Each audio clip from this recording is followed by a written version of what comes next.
ప్రతి ఒక్కరిని నాయన క్రీస్తు వైపుకు నడిపించి అజ్ఞాన అంధకారముల నుండి జీవపు వెలుగులోనికి, సత్యపు వెలుగులోనికి నడిపించడానికి నాయన ఈ 3 రోజులు చెప్పబోయే మాటలు నాంది పలకాలని నేను వేడుకొనిచున్నాను. వినగలిగే చెవులను, గ్రహించు హృదయాన్ని పిల్లలకి ఇవ్వండి.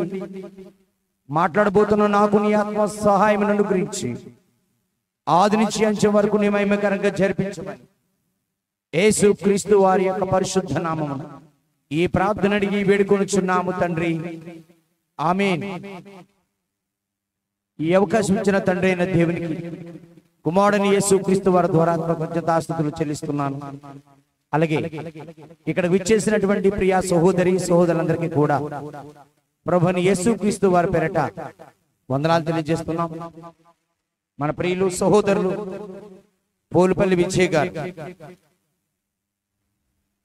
ఈ యొక్క ప్రాంతంలో దేవుని యొక్క మాటలు వినిపించాలి. ఎందుకనంటే గత కరోనాలో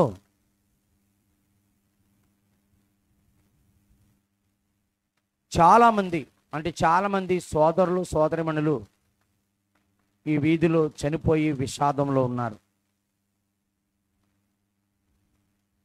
ఎక్కువగా ఈ వీధిలో కరోనా అనేది రావడం, తద్వారా అనేక కుటుంబాలు ఇబ్బంది పడి కొంతమందిని కోల్పోవడం జరిగింది. దాన్ని దృష్టిలో పెట్టుకుని వారి కుటుంబాలన్నిటికీ ఆదరణగాను, ఓదార్పుగాను, ధైర్యముగాను ప్రభువు మనకున్నాడు అని చెప్పడానికి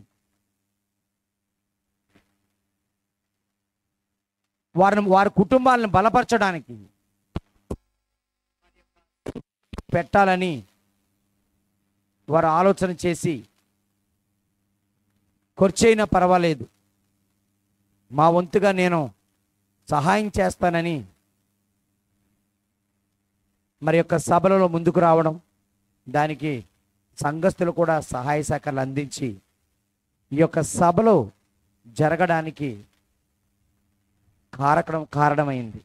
కనుక ఈ 3 రోజులు కూడా, ఎందుకంటే అందరూ కోరుకున్నది ఏమిటంటే త్వరగా ప్రారంభించి త్వరగా ముగించండి, లేట్ అయిపోతుంది, ఎప్పుడు ప్రార్థన ప్రారంభించనన్నారు. ఇదిగో నేను త్వరగానే ప్రారంభించాను. నేను మాట మీద నిలబడ్డాను. జనం అన్నవాళ్ళు మాట మీద నిలబడలేదు. జనం ఎప్పుడు దేని మీద నిలబడరు? మాట మీద నిలబడరు. ఇది మీరు గమనించాలి. కాబట్టి దేవుని యొక్క మాటలు చాలా జాగ్రత్తగా మనం వినాలి. ప్రస్తుతపు సమాజంలో మానవుడు తెలుసుకోవలసినటువంటి ఎన్నో సంగతులు ఉన్నాయి. మనము బ్రతుకుతున్నది కడవరి దినాలు, అంటే చాలా భయంకరమైనటువంటి దినాలు. ప్రజల మధ్య ప్రేమ ఉండదు, మనుషులకు ఓర్పు ఉండదు, సహనం ఉండదు. ఏమండి ఆలోచించండి. పాపం పెచ్చిరిల్లిపోయి ఒకరి మీద ఒకరు ఉప్పొంగుచు, ఒకరి మీద ఒకరు లేచిపోతూ, ఒక దేశం మీదకు ఒక దేశం, ఒక రాజ్యం మీదకు మరొక రాజ్యం, కుటుంబాల మధ్య సఖ్యత లేకపోవడం, సమాధానం లేకపోవడం, ఇలాంటివన్నీ కూడా ఎక్కువగా మనకి ఈ యొక్క కడవరి దినాల్లో కనబడుతూ ఉంటాయి ప్రియమైన వల్ల. ఈ మధ్యకాలంలో చాలామంది క్రైస్తవుల మీద ఒక రకమైనటువంటి ద్వేషాన్ని, విద్వేషాన్ని చూపిస్తున్నారు. అసలు యేసుని మీరు ఎందుకు నమ్ముకోవాలి? ఎందుకు నమ్ముకోవలసి వచ్చింది? మీరు వస్తారా, మరలా వెనక్కి రండి, లేదా మిమ్మల్ని మాత్రం మేము బ్రతకనివ్వం అనేటువంటి హెచ్చరికలు జారీ చేస్తున్నారు. గమనించండి. మరలా మేము వెనక్కి రావాలి. యేసును నమ్మిన వారందరూ యేసును వదిలేయాల. అతడు విదేశీ దేవుడని, మన దేవుడు కాదని, అతను మీరు నమ్మారు అంటే మీరు తగిన మూల్యం చెల్లించుకుంటారు అని ఒక క్రైస్తవుల మీద విషం చిమ్ముతున్నట్టు పరిస్థితి కనబడుతుంది. పోనీ క్రైస్తవులు క్రీస్తును నమ్మిన వారు వేరే దేశం నుండి వచ్చి ఇక్కడ వలస ఉన్నవారా అంటే, యేసును నమ్మిన వారు ఈ భారతదేశంలో వారి యొక్క తాత ముత్తాతల యొక్క మూలాలన్నీ ఇక్కడే ఉన్నాయి. మీ తాత ఎవరిని నమ్ముకున్నాడో, మీ నాన్న ఎవరిని నమ్ముకున్నాడో, మరి నువ్వెందుకు యేసును నమ్ముకున్నావు నన్ను అడుగుతున్నారు. ఈ రాత్రి మేము యేసునే ఎందుకు నమ్మాము అనే దానిని మాట్లాడుకుందాం. అందరూ కూడా అర్థం చేసుకోవడానికి ప్రయత్నించే. మేము యేసునే ఎందుకు నమ్ము, ఇందులో ఈ నమ్మిన వారిలో, భారతదేశంలో యేసును నమ్మిన వారిలో తక్కువ కులం వారు ఉన్నారు, అగ్ర కులస్తులు ఉన్నారు. ఇందులో ఒక కులస్తులే యేసును నమ్మిన వారు లేరు. అన్ని కులాల వారు యేసును నమ్మారు. పైగా అన్ని కులాల్లోనూ సేవకులు ఉన్నారు లేదా? పోనీ అన్ని కులాల వాళ్ళకి తక్కువ వాళ్ళే సేవకులు ఏం లేరు. రెడ్లలో నుండి మారారు, వారిలో సేవకులుగా మారిన వాళ్ళు ఉన్నారు. చౌదరిస్లో నుంచి యేసు నమ్మిన వారు ఉన్నారు, అందులోనూ సేవకులు ఉన్నారు. కాపుల్లోంచి మారిన వారు ఉన్నారు, అందులోనూ సేవకులు ఉన్నారు. చాలామందికి మినిస్ట్రీసే ఉన్నాయి. ఇక మతాల వారు, ఈ భూమి మీద ఎన్ని మతాల వారు ఉన్నారో అన్ని మతాల వారు యేసును నమ్మారు. ఈవెన్ సిక్కు మతం నుండి కూడా, జైన మతంలో నుండి, హిందూ మతం, బౌద్ధ మతం, ఏమండి ఇస్లాం, ఇలా ఎన్నైతే భూమి మీద మతాలు ఉన్నాయో అన్ని మతాల వారు యేసు నమ్ముకున్నారు. ఎందుకు నమ్ముకున్నారని ప్రతి వ్యక్తిని మీరు ఇంటర్వ్యూ చేయండి. ప్రతి కులమోని నువ్వు ఎందుకు యేసు నమ్ముకున్నావు ఇంటర్వ్యూ చేయండి. ఇక మతం వారు, ఆ తర్వాత కులం వారు, వీళ్ళు వదిలేద్దాం. ప్రాంతాల వారు, ప్రాంతాలు, ఇది సిటీ, కొంచెం ముందుకెళ్తే పల్లెటూరు వాతావరణం, గ్రామాలు, ఇంకా కొంచెం వెళ్తే పల్లెటూళ్ళు, ఇంకా కొంచెం దూరం వెళితే కొండ ప్రాంతాలు, ఇంకా కొంచెం దూరం వెళ్తే ఏజెన్సీ ప్రాంతాలు, అరణ్యాల్లో బ్రతికే మనుషులు, కొండల్లో బ్రతికే మనుషులు, గ్రామాల్లో బ్రతికే మనుషులు, పల్లెటూరులో బ్రతికే మనుషులు, పట్టణాల్లో బ్రతికే మనుషులు, ఇంకా ముందుకు వెళితే పర్వతాలలో బ్రతికే మనుషులు, ఎడారుల్లో బ్రతికే మనుషులు. ఒక కేటగిరీలో లేరు. మంచు పర్వతాల్లో బతికే వాళ్ళు మనుషులు ఉన్నారు, ఎడారుల్లో బతికే వాళ్ళు ఉన్నారు, కొండ ప్రాంతాల్లోనూ, పర్వత ప్రాంతాల్లోనూ, అరణ్యాలలోనూ, ద్వీపాలలోనూ, ఒక చోట కాదు, అన్ని చోట్ల ఉన్న ప్రజలు, అన్ని రకాల ప్రజలు, అన్ని కులాల ప్రజలు, అన్ని మతాల ప్రజలు యేసులో ఇంక్లూడ్ అయిపోయారు. ఇప్పుడు దీనిని వేరుపరచడం అనేది ఇప్పుడు సాధ్యం కానే కాదు. ఒకవేళ ప్రయత్నం ఎవరైనా చేస్తే మానుకోవాలని చెప్తున్నాను. కాబట్టి ప్రియమైన వారలారా, యేసునే ఎందుకు నమ్మం? మేము అంటే ఇందులో ఎస్సీ ఎస్టీలు కాదు, తక్కువ కులం వాళ్ళని కాదు. మేము అంటే యేసును నమ్మిన వాళ్ళలో ఎవరుంటే వాళ్ళందరూ మేము అంటే. అది వేరే మతస్థులు కావచ్చు, వేరే కులస్తులు కావచ్చు, వేరే ప్రాంతం వాళ్ళు కావచ్చు, ఎవరైనా ఈ మేము అనే దాంట్లోకి వస్తారు. అర్థమైందండి? ఈ మేము అనే దాంట్లోకి వస్తారు. మేము యేసునే ఎందుకు నమ్మాము? యేసునే ఎందుకు నమ్మాము అంటే, నమ్మకాన్ని దగ్గరకు వస్తే భూమి మీద చాలా నమ్మకాలు ఉన్నాయి. అమ్మను నమ్మడం, నాన్నను నమ్మడం, గురువును నమ్మడం, సమాజంలో ఉన్న వ్యక్తిని నమ్మడం, నమ్మకాలకే చాలా ఉన్నాయి. ఈ మధ్యన ఆ పదాలు, నమ్మకానికి అమ్మ వంటిది ఏంటన్నది, అంబికా కేసీపీ సిమెంట్ అండి. నమ్మకానికి అమ్మగా అంటే ఏంటంటే కేసీపీ సిమెంట్. అంటే నమ్మకాన్ని ప్రతిదానికి వాడుతున్నారు. మీ నమ్మకమే మా పెట్టుబడి. ఎవరిని నమ్మాలి? అసలు నమ్మడం అనేది ఏంటి అంటే తెలుసా? ఎందుకు నమ్ముతున్నావు అంటే నీకేదో అవతల వ్యక్తితో అవసరత ఉంది. ఆ అవసరత తీర్చడానికి అతను ఖచ్చితంగా నీ అవసరాన్ని తీర్చగలడు అని అతను ఏం చేస్తున్నావు? నువ్వు నమ్ముతున్నావు. జాగ్రత్త వినాలి. ఏదో చేస్తాడని నమ్మానండి, నమ్మినందుకు నన్ను ఏం చేశాడు? నన్ను మోసం చేశాడు. 1,00,000 రూపాయలు తీసుకున్నాడండి, వడ్డీ నెల నెల 10 రోజులు ముందే ఇచ్చేస్తానన్నాడు. 10 రోజులు కాదు, 6 నెలల నుంచి వడ్డీ లేదు, నమ్మించి మోసం చేశాడు. నమ్మకాల జోలికి వస్తే కనుకున్న బిడ్డను మోసం చేస్తుంది తల్లి. ఇలా భూమి మీద ప్రతి నమ్మకానికి మనిషి ఏమైపోయాడు? మోసగించబడ్డాడు. దేని నమ్మాలో తెలియనటువంటి అయోమయ పరిస్థితులకు ఏర్పడిపోయాడు. ఇప్పుడు దేని నమ్మాలి అనేటువంటి ఆలోచనకు వచ్చాడు.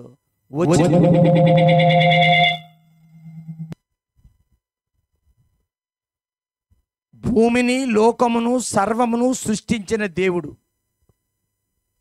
ఆయన ఎవరో ఒక్కడే ఉన్నాడు. ఒక్కడున్నాడంటే ఒప్పుకుంటలేదండి.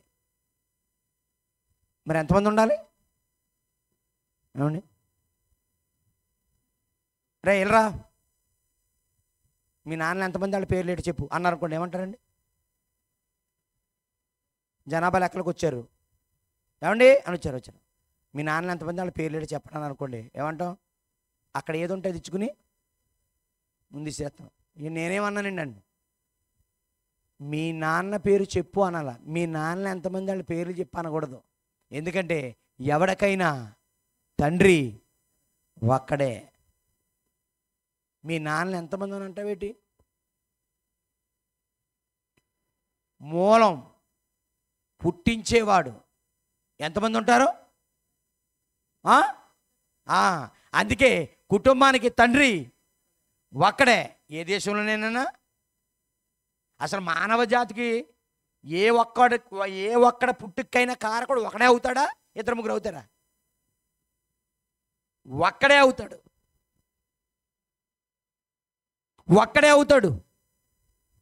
అప్పుడు ఈ సృష్టినంతా చేసినవాడు, మానవులను కలిగించినవాడు ఒక్కడేనా? ఒక్కడేనా అంటే నువ్వే ఎక్కడ అడిగినా సరే ఏమని అంటారంటే సృష్టికి ఒక్కడే, సృష్టిలో ఉన్న మనిషికి తండ్రి ఒక్కడే. కొరింథీయులకు రాసిన మొదటి పత్రిక 8వ అధ్యాయము 6వ వచనం చూద్దాం. తీశారండి? కొరింథీయులకు రాసిన మొదటి పత్రిక 8వ అధ్యాయము 6వ వచనం 4 నుంచి చూద్దాం.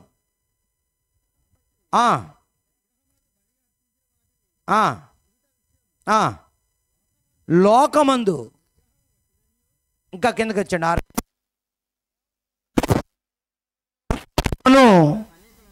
అనేకులు ఉన్నను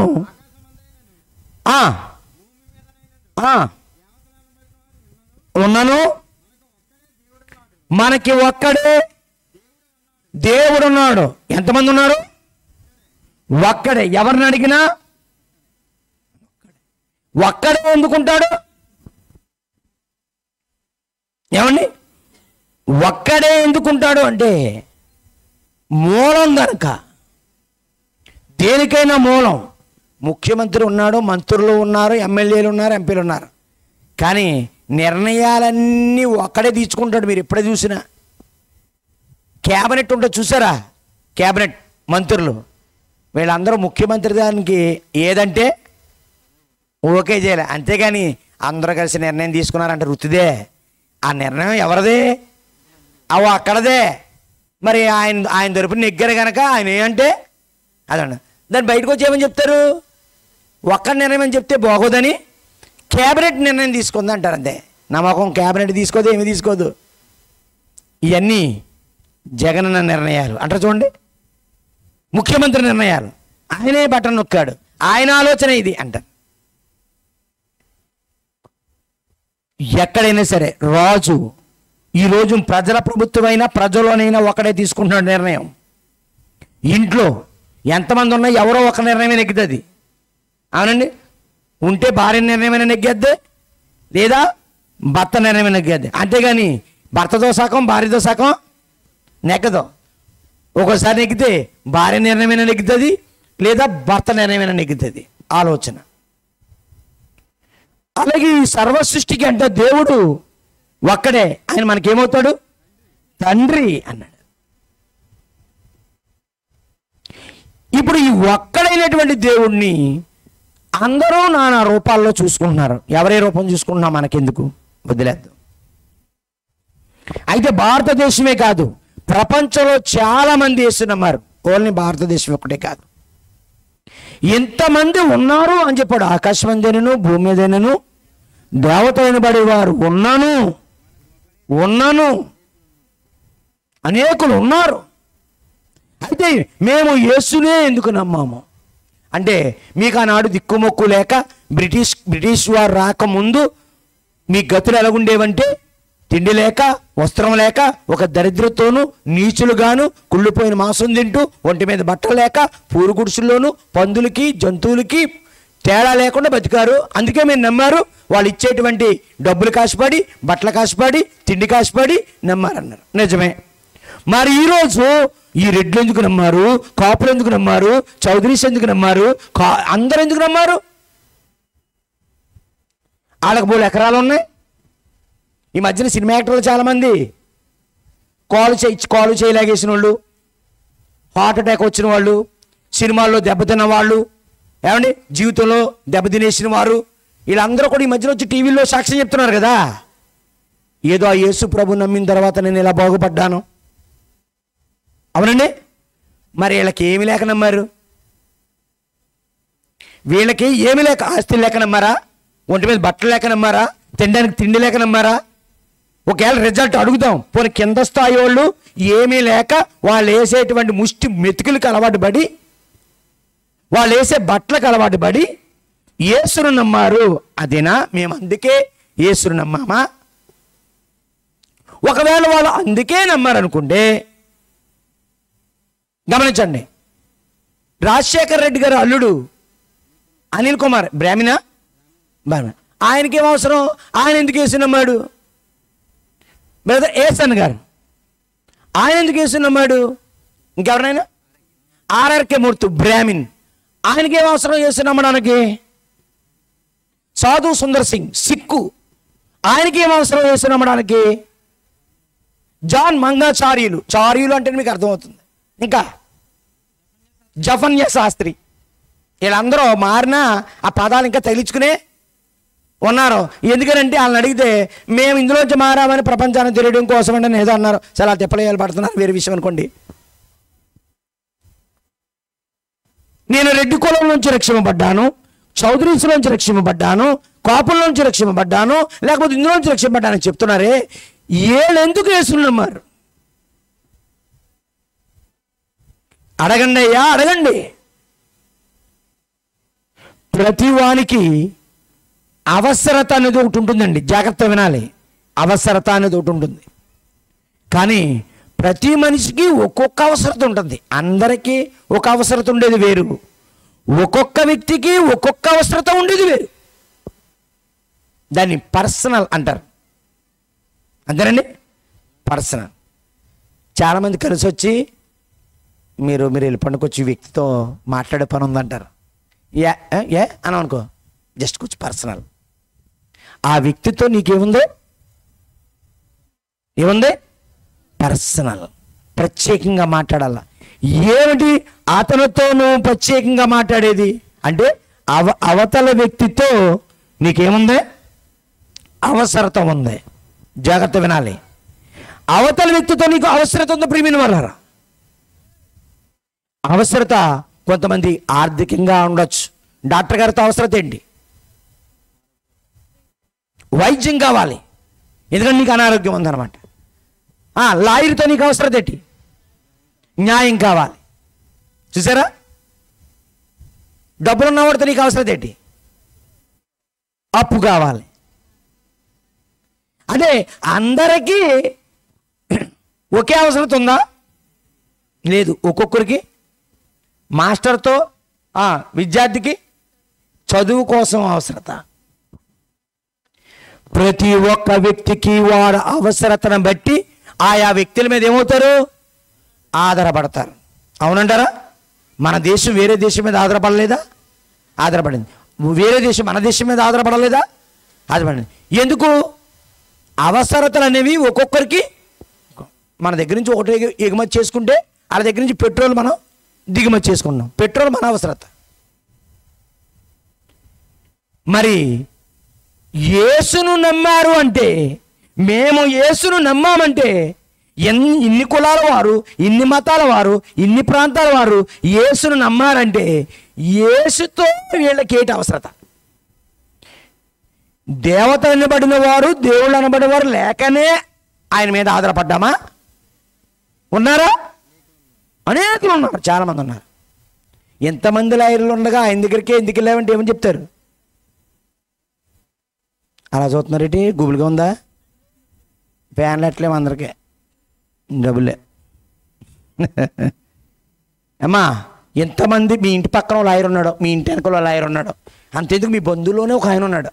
వాళ్ళందరిని వదిలేసి ఆర్యపురంలో ఒక మంచి లాయర్ దగ్గరికి వెళ్ళారు. ఎందుకు వెళ్ళారు?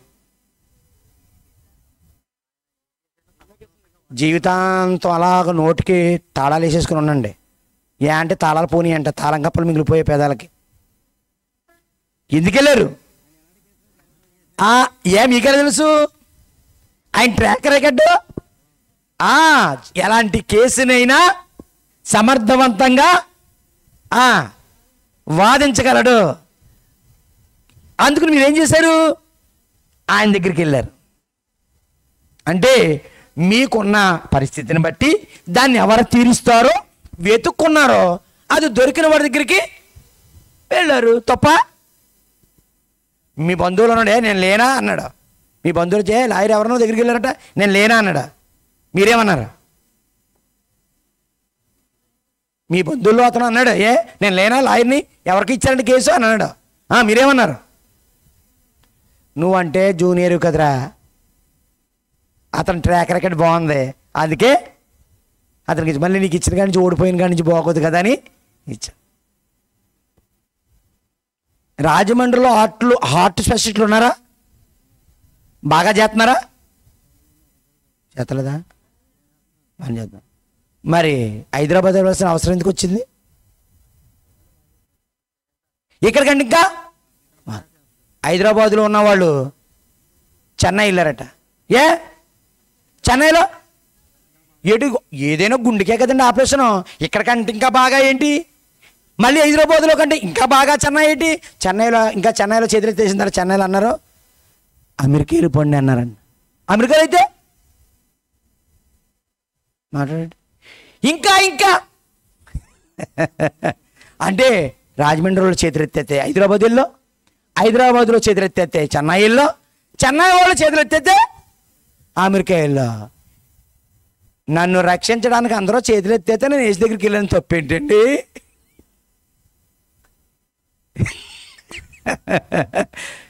ఇదేంటండి నా అవసరం అండి? పక్కనున్న హాస్పిటల్ చేసి అంత దూరం వెళ్తున్నాడు. పక్కనున్న హాస్పిటల్లో చేతులు ఎత్తేసారు బాబు. వాళ్ళే అన్నారు ఏమన్నారు? మా వల్ల కాదు. ఇక్కడ ఎవరో లేక చంద్రబాబు నాయుడు సిద్ధార్థ లోతరాని ఢిల్లీ నుంచి తెచ్చుకున్నాడా? మాట్లాడండి. ఇక్కడ ఎవరో పోటుగాళ్ళు లేరని ఢిల్లీ నుండి సిద్ధార్థ లోతరాని తెచ్చుకున్నాడండి సుప్రీంకోర్టు లాయర్ని. మాట్లాడండి.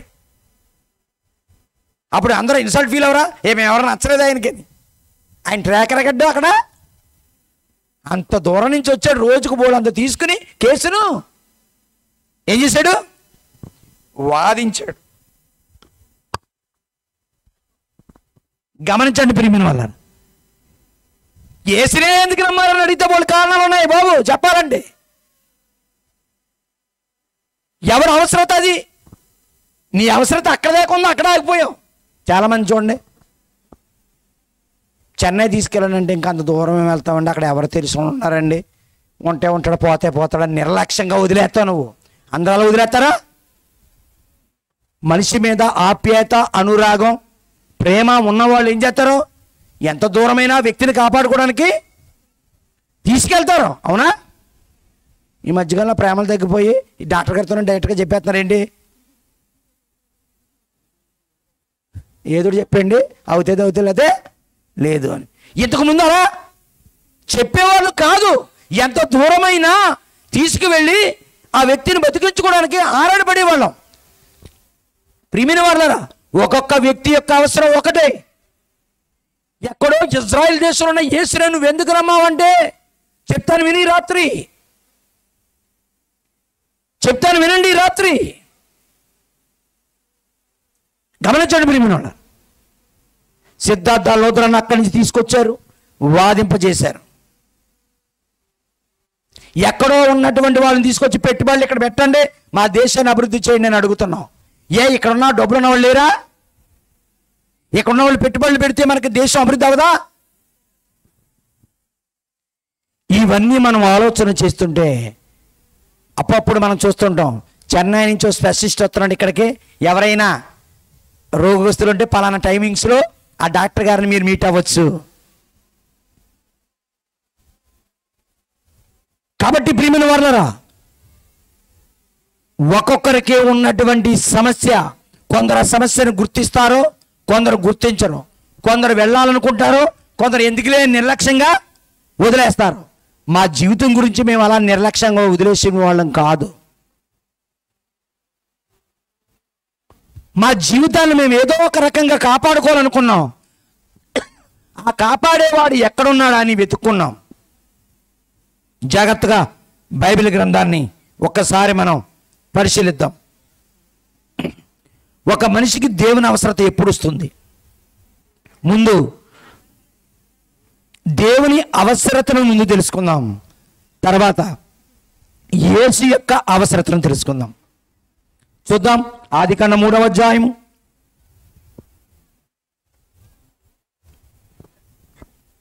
ఆదికాండము 3వ అధ్యాయము 17వ వచనం నుండి చూద్దామని.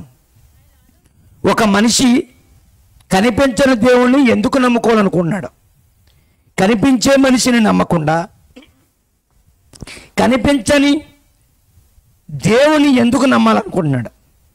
చూద్దాం. ఆదికాండము 3వ అధ్యాయము 17వ వచనం.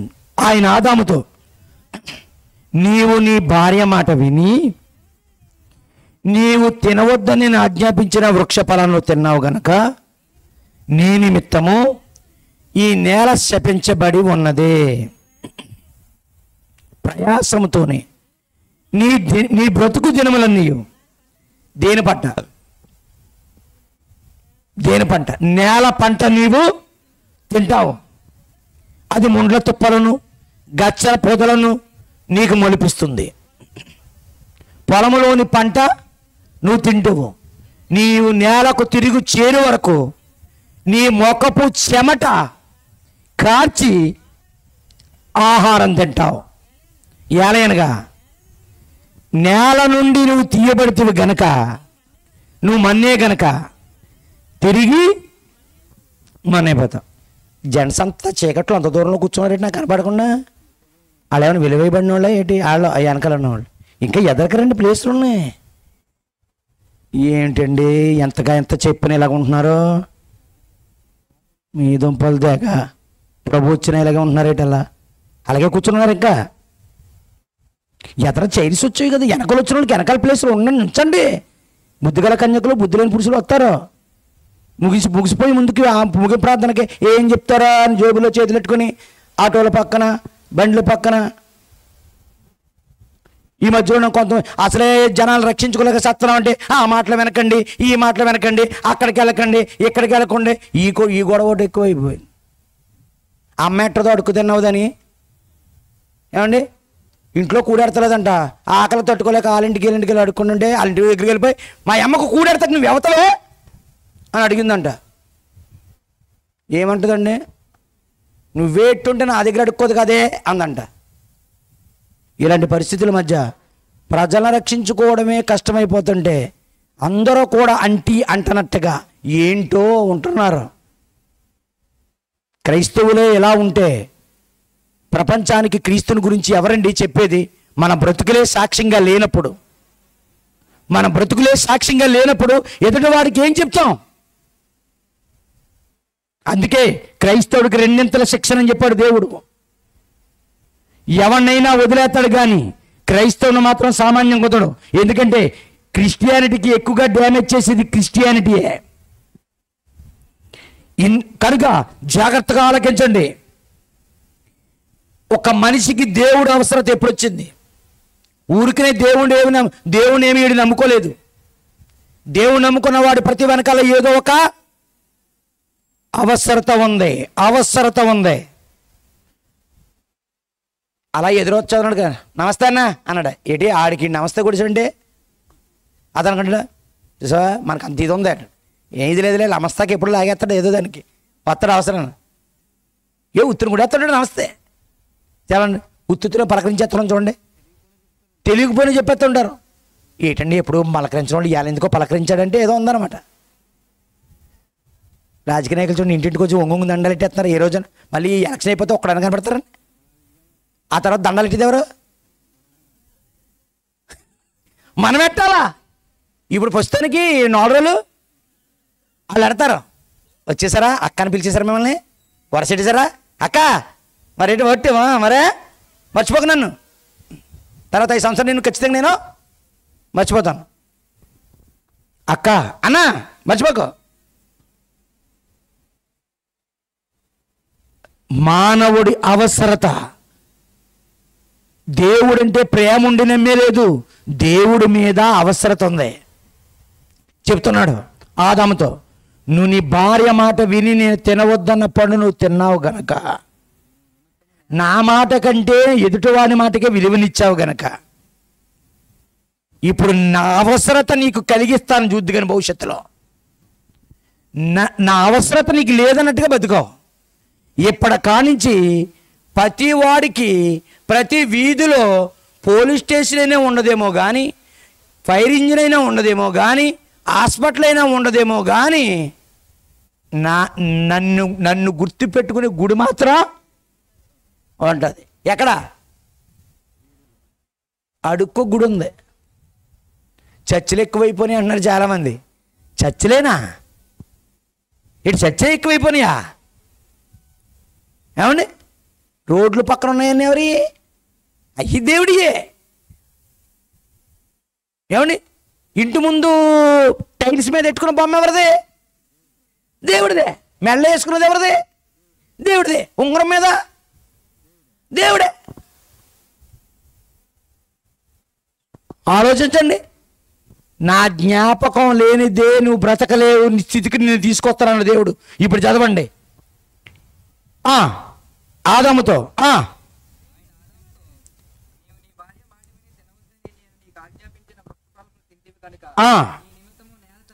నీ నిమిత్తము నేల శపించబడి ఉన్నది, ప్రయాసముతోనే నీ బ్రతుకు దినములన్నీ భూమి పంట తింటావు. ప్రయాసం అంటే కష్టం వచ్చేద్ది అనమాట. ప్రయాసం అంటే తీరేది కాదండి. ఎంత కోటీశ్వరుడైనా, ఎన్నో కోట్లకు పడగెట్టినా నేను అంబానీ అయినా ఉదయం ఏమైపోవాలా? కోటేసుకుని ఏసీ కారు వేసుకుని ఆఫీస్కి వెళ్ళిపోవాలా. అంతేగాని కోట్లు ఉన్నాయి కదా నేను వెళ్ళని పడుకుంటే శుభ్రంగా ఉన్న కిందన ఎండీలు చైర్మన్లు మొత్తం తినేస్తారు చెత్తపురుగులాగా. ప్రతిరోజు వెళ్ళాలి, అకౌంట్ చూసుకోవాలా, అన్నీ చూసుకోవాలా. అందుకని కోటీశ్వరుడి దగ్గర నుంచి సామాన్యుడి వరకు తెల్లారుగానే ఏమైపోతారు? ప్రయాసంతోనే నీ దినములన్నీ నీ ఈ భూమి పంట తింటావు. అదేమో నీకేమో నువ్వు ప్రయాసపడుతుంటే ముండ్ల తుప్పలను గచ్చ పొదలను ఎందుకై మాకు నీకు మొలిపిస్తాయట. ఏటి నాకు అవసరమే నీ మొలిపించడం మానేసి ఏ మొలిపిస్తాయండి మనకి? ముండ్ల తుప్పలను గచ్చ పొదలను. నాకెందుకయ్యి? నాకేం కావాలి? వరి కావాలి, ధాన్యం కావాలి, గోధుమలు కావాలి, జాంకాయలు కావాలి, ఇవి కావాలి. ఇదేం మొలిపిస్తుందంట? ముండ్ల పొదలను గచ్చ పొదలు అది నీకు మొలిపించును. పొలంలోని పంట తింటావు, మళ్ళా నువ్వు నేల తిరిగి చేరిపోతావు, నీ మోకపుట్టు చెమట కార్చి ఆహారం తింటావు అన్నాడు. అంతే. అక్కడ నుండి కష్టం తీరతలేదు, కష్టం తీరతలేదు, బాధ తీరతలేదు, ప్రయాసం తీరతలేదు, గోల గోల ఎట్టేస్తున్నాడు మనిషి. ఈ మధ్యలోనే ఒక మర్డర్ జరిగింది. ఒక వ్యక్తిని కోల్పోవలసి వచ్చింది. కోల్పోయిన తర్వాత ఒక మంచివాడి రక్తం నీళ్లతో తడవలసిన భూమి రక్తంతో తడిసిపోయింది. తడవగానే దేవుడు ఏమంటున్నాడో చూడండి ఒకసారి. 4వ అధ్యాయం 11-12 వచనాలు ఆదికాండం. నీ తమ్ముని యొక్క రక్తము నీ చేతిలో నుండి పుచ్చుకొనుటకు నోరు తెరచిన ఈ భూమి మీద ఉండకుండా నువ్వు శపించబడతావు. నీవు నేలను సేద్యపరిచినప్పుడు దాని సారము నీకు ఇవ్వదు. అందుకే ఇప్పుడు మీరు తింటున్న వాటిలో ఏమి లేదట, సారము లేదు. అందుకే ఆ విటమిన్లు తినండి, ఈ విటమిన్లు తినండి, ఈ కాయలు తినండి, అది తింటూనే ఉంటున్నాం, కానీ ఏముంటలేదు, ఆరోగ్యం ఉండలేదు. పచ్చి కూరగాయ మొక్కలు తిన్నారు, అయినా హాస్పిటల్ చుట్టూ తిరుగుతున్నారు. మొలకెత్తిన గింజలు తింటున్నారు, అయినా హాస్పిటల్ చుట్టూ తిరుగుతున్నారు. సోడి జావ తాగండి, ఏ రోగము ఉండదు అంటున్నాడు, వాళ్ళే ముందు ఉంటున్నారు. ఆలోచించండి, ఎంతమంది అయితే ఎక్కువ ఆరోగ్య సూత్రాలు పాటిస్తున్నారో నెలకోసారి హాస్పిటల్లో వాళ్ళే ఉంటున్నారు. మరి కారణం ఏంటి? నేల తన సారం నీకు ఇవ్వదు. ఒకవేళ ఇచ్చింది అనుకో, తీసుకొచ్చి నువ్వు బ్రిడ్జ్లు ఎట్టేస్తావు, ఉన్న సారం అది మింగేద్ది. మింగేసిన తర్వాత మీ పొయ్యి మీద మెత్తగా ఏంటంటే సారం లేనిది తింటున్నారు మీరు. ఎప్పుడైతే ఇది ఇలా సంభవించిందో మనిషికి అర్థమైపోయింది, ఇక నా వల్ల అవదు, చిరెత్తేసాడు. నా బ్రతుకును బాగు చేసుకోవడం నా వల్ల అవదు, మరి ఎవరల్ల అవుద్ది? నేను విత్తనం ఎత్తంటే భూమి మొలకెత్తుతుంది అంటే ఎవరో దాన్ని మొలకెత్తిస్తున్నాడు. ఉదయాన్నే సూర్యుడు వస్తున్నాడు అంటే ఎవరో సూర్యుని రప్పిస్తున్నాడు. నేను అడగకుండానే మొక్క అందమైన పువ్వు పోస్తుంది, చెట్టుకి కాయలు కాస్తున్నాయి అంటే ఇది ఎవరో నేను నిద్రపోయిన తర్వాత ఈ కార్యక్రమం అంతా జరిగిస్తున్నాడు. ఎవడాడు? ఆదికాండం 4వ అధ్యాయం 26వ వచనం. 4వ అధ్యాయం 26వ వచనం. ఆదాముకి హేబెలు చచ్చిపోయిన తర్వాత సేతు పుట్టాడంట. సేతుకి కూడా ఒక కొడుకు పుట్టాడంట. అతని పేరు ఎనోషా అంట. ఎనోషా అని పేరు పెట్టాను. అప్పుడు యెహోవా నామమున ప్రార్థన చేయుట ప్రారంభమైంది. ప్రార్థన అంటే ఏమని? దేవునితో మాట్లాడడం కాదు, దేవుణ్ణి అడుక్కోవడం. అప్పటి నుండి అవసరత ఏర్పడింది. ఎవరో ఒకరు నాకు సాయం చేస్తే బాగుండును అని పడింది. ఆ సాయం ఎవరిని అడిగితే బాగుంటుంది? 2 లక్షలు కావాలా? ఎవరిని అడిగితే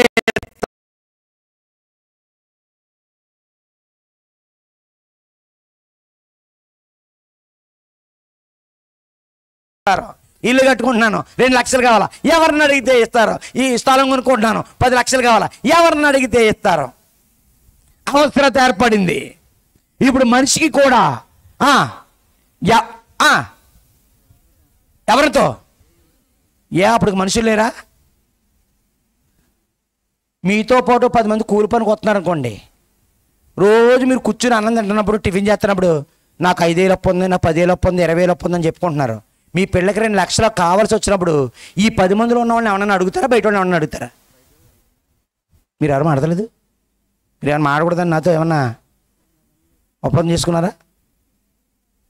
అయిపోయింది, ఇంకో పావుగంటలో ముంచేస్తాను. ఎక్కువసేపు చెప్పాలని నాకేం లేదు, ఎందుకంటే త్వరగా ప్రారంభించండి, లేట్ అయిపోతుంది అన్నారు. నేను ఎన్ని గంటలకు వచ్చాను? ఎన్ని గంటలకు ఇచ్చాను నేను? 8:30 ఎగ్జాక్ట్ 8:30కి మీరు లేరు, ఇక మిగతా వాళ్ళు లేరు.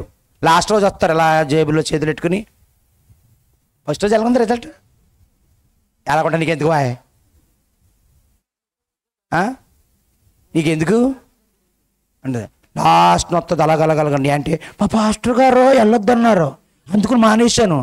ఏమా సినిమా చూడొద్దని చెప్పలేదా అయ్యగారు? సినిమాలు సీరియల్ చూడొద్దని చెప్పరా? అలా చెప్పైతే అందరింట్లో మీ ఆ చర్చికి వెళ్ళే వాళ్ళ ఇంట్లో ఏమి ఉండకూడదు? ఉన్నాయా? మరి అయ్యమానేదే,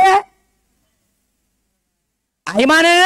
మీకు సేవ అంటే అయ్యమానిపించండి, ప్రార్థన కొత్త మానిపించడం మీ సేవ కాదు, మీ దమ్ము కాదు. ఎవరికైనా దమ్ముంటే ఇంట్లో ఉన్న టీవీలు దించండి. సీరియల్ కొత్త పెళ్లి కూతురు, పాత పెళ్లి కూతురు, మొగలు రేకులు, ముళ్ళ కంపులు, ఆ గోపురం, ఈ గోపురం, చెట గోపురం, ఈ మానిపించండి. ఎవరికైనా దమ్ముంటే ఆమె భర్తకి తోగడలు బట్టి ఉంది మానిపించండి. ఇవి మానిపించండి. దేవుని మాటలు వినిపించడం మానిపించకండి. అందుకునంట భయపడిపోతుందంటే ఎక్కడికి వెళ్తాకే.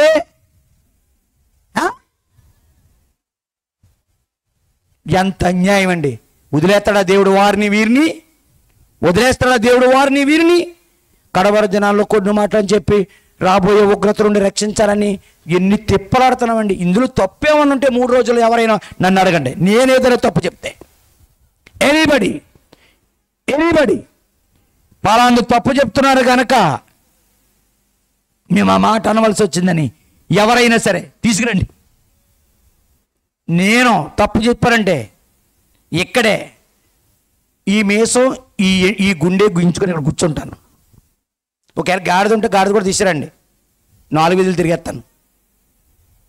ఏదైనా ప్రజల యొక్క హృదయాలతో ఆటలా, ప్రజల యొక్క జీవితాలతో ఆటలా. ఇది దేవుని యొక్క ప్రణాళిక. దీనికి అడ్డొచ్చిన వాడిని దేవుడు ఎంత దారుణంగా శిక్షిస్తాడో తెలుసా మీకు? అలాంటి వారు దేవునికి ఇష్టలు కానివారును దేవుని ఉగ్రతకు పాత్రులై ఉన్నారని దశలోనికి రాసిన పత్రిక చెప్తుంది. ఉగ్రత తుదమట్టుకు వారి మీదకి వచ్చును.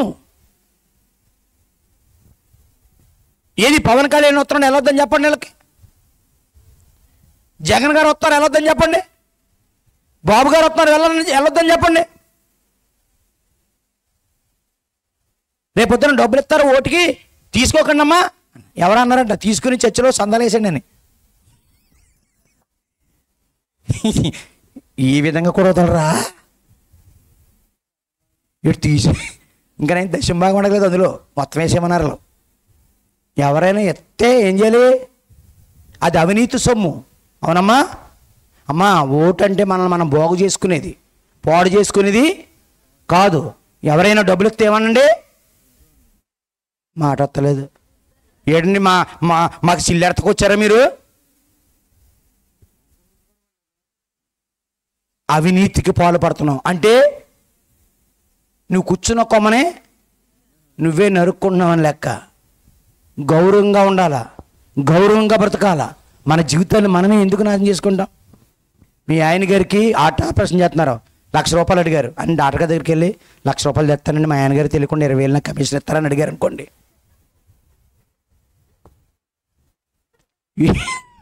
మీ ఆయన గారికి 1,00,000 రూపాయలు హార్ట్ ఆపరేషన్ చేసి 20,000 నీకు లంచం ఇవ్వాలా? ఎవరు అడిగింది? ఎంత అన్యాయం అండి, ఎంత అన్యాయం అండి. డాక్టర్ బెత్తరపోడు, అమ్మ ఆపరేషన్ అతనికి అది ఎవరు చేయాలి? రాతి గుండెని తీసేసి నీకు మాంసం గుండె ఎట్టాలంటాడు. తప్పండి. అలాగే మన ఓటు హక్కును మనం అమ్ముకోవడం కూడా అంతే తప్పు. మన భార్యను మన చేతులారా వ్యభిచారానికి అప్పగించినట్టు, మన తల్లిని మనం వ్యభిచారానికి అప్పగించినట్టు అది తప్పది. నాకు అన్నారు, నా గుడిని బాగు చేస్తారట, నా చర్చిని 4 సంవత్సరాల నుంచి పోలవరం ప్రాజెక్టులా కడుతున్నాను నేను, ఇప్పుడు పూర్తలేదు. మొన్న వచ్చి ఫోన్ చేశారు, ఏంటి దీన్ని అవుతారండి పాస్టర్ గారు, ఎంతమంది ఉన్నారు ఏంటి, నన్ను రమ్మన్నారు. వస్తే ప్లాస్టింగ్ చేయించిస్తారట, ఎలివేషన్ చేయించిస్తారట. నాకు మరే అన్నారు. ఏం ఒకట్టక్కర్లేదు, ఏం చేయక్కర్లేదు. మొదటి నుంచి ఇప్పటిదాకా ఒక్క రాజకీయ నాయకుడి దగ్గర కూడా ఒక్కంత అవినీతి సొమ్ముని తీసుకోలేదు. అందుకే నా చర్చ అలాగే ఉంది. ఏ రాజకీయ నాయకుడిని నా చర్చ మెట్లు ఎక్కడవలేదు, లోపలికి రానివ్వలేదు. ఎందుకనంటే తప్పని కాదు, ఎవరైనా అపార్థం చేసుకుంటారని. వారు అలా అనడంలో తప్పలేదు, డబ్బులు ఇస్తారని. ఎందుకని? దానికి అలవాటు పడిన వాళ్ళు కూడా చాలామంది లేకపోలేదు. వాళ్ళే చెప్పారు ఫోన్ చేసి, మా దగ్గరికి చాలామంది వస్తారు, అయ్యా మీరు మంచి చేయండి, సమాజానికి మీరు మంచి చేయండి, మీకోసం మేము ప్రార్థన చేస్తాం, మీరు మంచివాళ్ళు, మీరు మంచివాళ్ళుగా ఉండండి, అవినీతికి పాల్పడకండి, మన దేశాన్ని మనమే పాడు చేసుకోవద్దు. మన సమాజాన్ని మనమే పాడు చేసుకోవద్దు. మంచి ఓటుకు వచ్చింది. ఇప్పటికైనా సమర్థవంతులైన నాయకులను మీరు ఎన్నుకొని మీరు ఓటు వేసి మీరు గెలిపించి మతోన్మాదం కాకుండా సెక్యులరిజం, అందరూ ఒక్కటే. ఎవరికుండే అవసరత వాళ్ళకు ఉంటాయి, ఎవరికుండే బాధలు వాళ్ళకు ఉంటాయి, ఎవరికి ఇష్టమైన ఆహారం వాళ్ళు తింటారు, ఎవరికి ఇష్టమైన వస్త్రాలు వాళ్ళకి వేసుకుంటారు, ఎవరికి ఇష్టమైనట్టుగా వాళ్ళు బ్రతుకుతారు, ఏ మతం చెప్పినట్టుగా వాళ్ళు ఉంటారు. ఎవరిని ఏం చేయకండి. ఒకనాడు బ్రిటిష్ వారు చేసిన విభజించి పాలించే పద్ధతిని మీరు అనుసరించకండి. అందరూ ఒకటేనని వచ్చి ఓట్లు అడుగుతున్న మీరు అందరినీ సమానంగా చూడండి. ఇదే ఒక దైవజనుడిగా ప్రజల పక్షంగా మిమ్మల్ని కోరేది. మీరు కూడా తప్పు క్రైస్తవులు మనం ఎవరి దగ్గర ఏం తీసుకోకండి. అనవసరంగా ఇటైనట్టేటండి మీటింగు ఏమండి ఈయన తీసుకోవద్దు అన్నాడని. నేను మామూలుగా ప్రభుపక్షంగా చెప్పానంటే మిమ్మల్ని నేనేమి చెయ్యట్టుకుని ఆపేవాడిని ఏమీ కాదు. హితోపదేశం మాత్రమే, ఆజ్ఞేమీ కాదు. అలా చేసే భయంకరమైనటువంటి నాయకులను మనం నెత్తిమీద తెచ్చిపెట్టుకున్నాం. సరే, ఇక్కడికి వచ్చాం. సేతు వచ్చాడు, సేతుకు ఒక కొడుకు పుట్టాడు. ఆ కొడుకుకి ఎనోష అని పేరు పెట్టాడు. ఆ ఎనోష యెహోవా నామం ఏం ప్రారంభమైంది? ప్రార్థన ఎవరు చేస్తారు? అవసరత ఉన్నవాళ్ళు. నా అవసరతలో నేను ఆయనకు మొరపెట్టి తిని, నా శ్రమలో నేను ఆయనకు మొరపెట్టి తిని, ఆయన నా మొర ఆలకించి నాకు ఉత్తరం ఇచ్చాను. రాసిందా? మీలో ఎవరికైనా జ్ఞానము కొదువుగా ఉన్న ఎడల అతడు దేవుణ్ణి అడగవలను, అంతేగాని ఆదిత్యలో చేరవలను అనలేదు. మీలో ఎవరికైనా శ్రమ సంభవించేనా అతడు ప్రార్థన చేయవలను. అదే కదా పిలుస్తున్నారు పాస్టర్లో. అప్పులా రండి అనగానే ఆయన తీర్తాడని కాదు, ఆయన ప్రార్థన చేస్తాడంట. నీ ప్రార్థన చేస్తే ఎండ ఆయన మన అప్పుల కోసం ఆయన ప్రార్థన చేస్తాడు రమ్మంటున్నాడు. ఏమండి? అనారోగ్యాలా రండి, పెళ్ళి అవ్వలేదా రండి, ఉద్యోగం లేదా రండి. ఆ ఉద్యోగమైన గవర్నమెంటా ప్రైవేటా? పిల్లలు లేరా రండి. అది ఆడపిల్ల కలితే ఆడపిల్ల, మగపిల్ల ఉడితే మగపిల్ల. ఇవన్నిటి సగటున్న ఒక మనిషికి ఎవరి వల్ల సాధ్యం కాక చేతులెత్తేస్తే దేవుడు మాత్రమే ఇది చేయగలడు అని ప్రార్థన చేస్తే దేవుడు చేస్తాడని పిలిచే పిలుపు అన్నమాట. అర్థమైందండి? ప్రార్థన అంటే ఏంటి? ఒక మనిషికి ఒక మనిషి మీద కాకుండా కనిపించని అదృశ్య శక్తితో అవసరత, అది ఆయన మాత్రమే చేయగలడు. వెళ్ళిపోతాం, సమయం అయిపోతుంది, నేను విస్తరించక మాట్లాడను. నిజంగా దేవుడికి చేస్తున్నారో, అవసరత కోసం దేవుడి మీద ఆధారపడుతున్నాడో, నిజంగా దేవుడు చేస్తాడా? చేసినట్టు ఆధారాలు ఏమైనా ఉన్నాయా? ఏమండి? మనుషులను నమ్ముట కంటే యెహోవాను ఆశ్రయించుట మేలు అని రాస్తుంది బైబిల్ గ్రంథం. ఇది ఒక మనిషి రాసిందే. యెహోవా మీద ఆధారపడండి మనుషుల మీద కంటే అన్నాడు. అవసరాలు ఉన్నవాళ్ళు దేవుడి మీద ఆధారపడండి. చేస్తాడా? యెషయా గ్రంథం 64వ అధ్యాయం 4వ వచనం చూద్దాం. యెషయా గ్రంథం 64:4. ఎవరి మీద అయితే అనుకున్నాడో నీవే తప్ప ఈ కనిపెట్టేవాడి యొక్క కార్యము సఫలం చేయవాడు మరి ఏ దేవుడును ఎవడును ఏ కాలమును చూసి ఉండలేదు. అట్టి దేవుడు కలడని, మానవుడి యొక్క అవసరతను తీర్చగలిగిన దేవుడు కలడని సమాచారం మనుషులకు వినబడలేదు. అట్టి సంగతి వారికి తెలిసి ఉండలేదు. జాగ్రత్తనండి. అంటే ఆ దేవుడే మానవుడికి అడిగినటువంటి అవసరతను తీర్చగలవే దేవుడు. ఆలోచించండి. ఇలా ఆలోచించిన వారిలో ఇప్పుడు మేము యేసుని సబ్జెక్టేటిస్ సందర్భం దేని గురించి చెప్తాను తెలుసా? మేము యేసునే ఎందుకు నమ్మం? చివరికి వచ్చాను, జాగ్రత్త వినండి. మేము యేసునే ఎందుకు నమ్మాం? మనమందరము ఇశ్రాయేలులము యూదులము కాదు, అన్యులము. అన్యులు అంటే అర్థం ఏంటి? పరాయి వాళ్ళు, దేవుడు లేని వాళ్ళు, దేవుణ్ణి ఎరగని వాళ్ళు, లోకమందు దేవుడే లేని వాళ్ళు, అసలు దేవుడి గురించిన సమాచారం ఏమీ తెలియని వాళ్ళు, కనీసం దేవుడికి ప్రార్థన ఎలా చెయ్యాలో తెలియని వాళ్ళు, అవసరత వస్తే ఎవరి మీద ఆధారపడాలో తెలియని వాళ్ళు, వీళ్ళని అన్యులు, పరజనులు అన్నారు. వాళ్ళు భారతదేశంలోనూ ఉన్నారు, అమెరికాలోనూ ఉన్నారు, యూరప్లోనూ ఉన్నారు, ఆఫ్రికాలోనూ ఉన్నారు, నల్లోళ్ళు ఉన్నారు, తెల్లోళ్ళు ఉన్నారు, పొట్టోళ్ళలోనూ ఉన్నారు, అడవుల్లోనూ ఉన్నారు, ఎడారులో ఉన్నారు, అరణ్యంలో ఉన్నారు, పల్లెటూరులో ఉన్నారు, పర్వత ప్రాంతాల్లో ఉన్నారు, గ్రామాల్లో ఉన్నారు, పట్టణాల్లో ఉన్నారు, చౌదరీస్లో ఉన్నారు, కమ్మర్లో ఉన్నారు, కాపుల్లో ఉన్నారు, ఎస్టీల్లో ఉన్నారు, ఎస్సీలో ఉన్నారు, అమెరికాలో ఉన్న తెల్లోళ్ళు ఉన్నారు, ఆఫ్రికాలో ఉన్న నల్లోళ్ళు ఉన్నారు, చైనాలో ఉన్న పొట్టోళ్ళ ఉన్నారు, ఇండియాలో ఉన్న అటు ఇటుగా ఉన్నారు. ఎంతమంది యేసునే ఎందుకు నమ్మారు? మనల్ని అడుగుతారేటండి, యేసుని మీరు ఎందుకు నమ్మారు?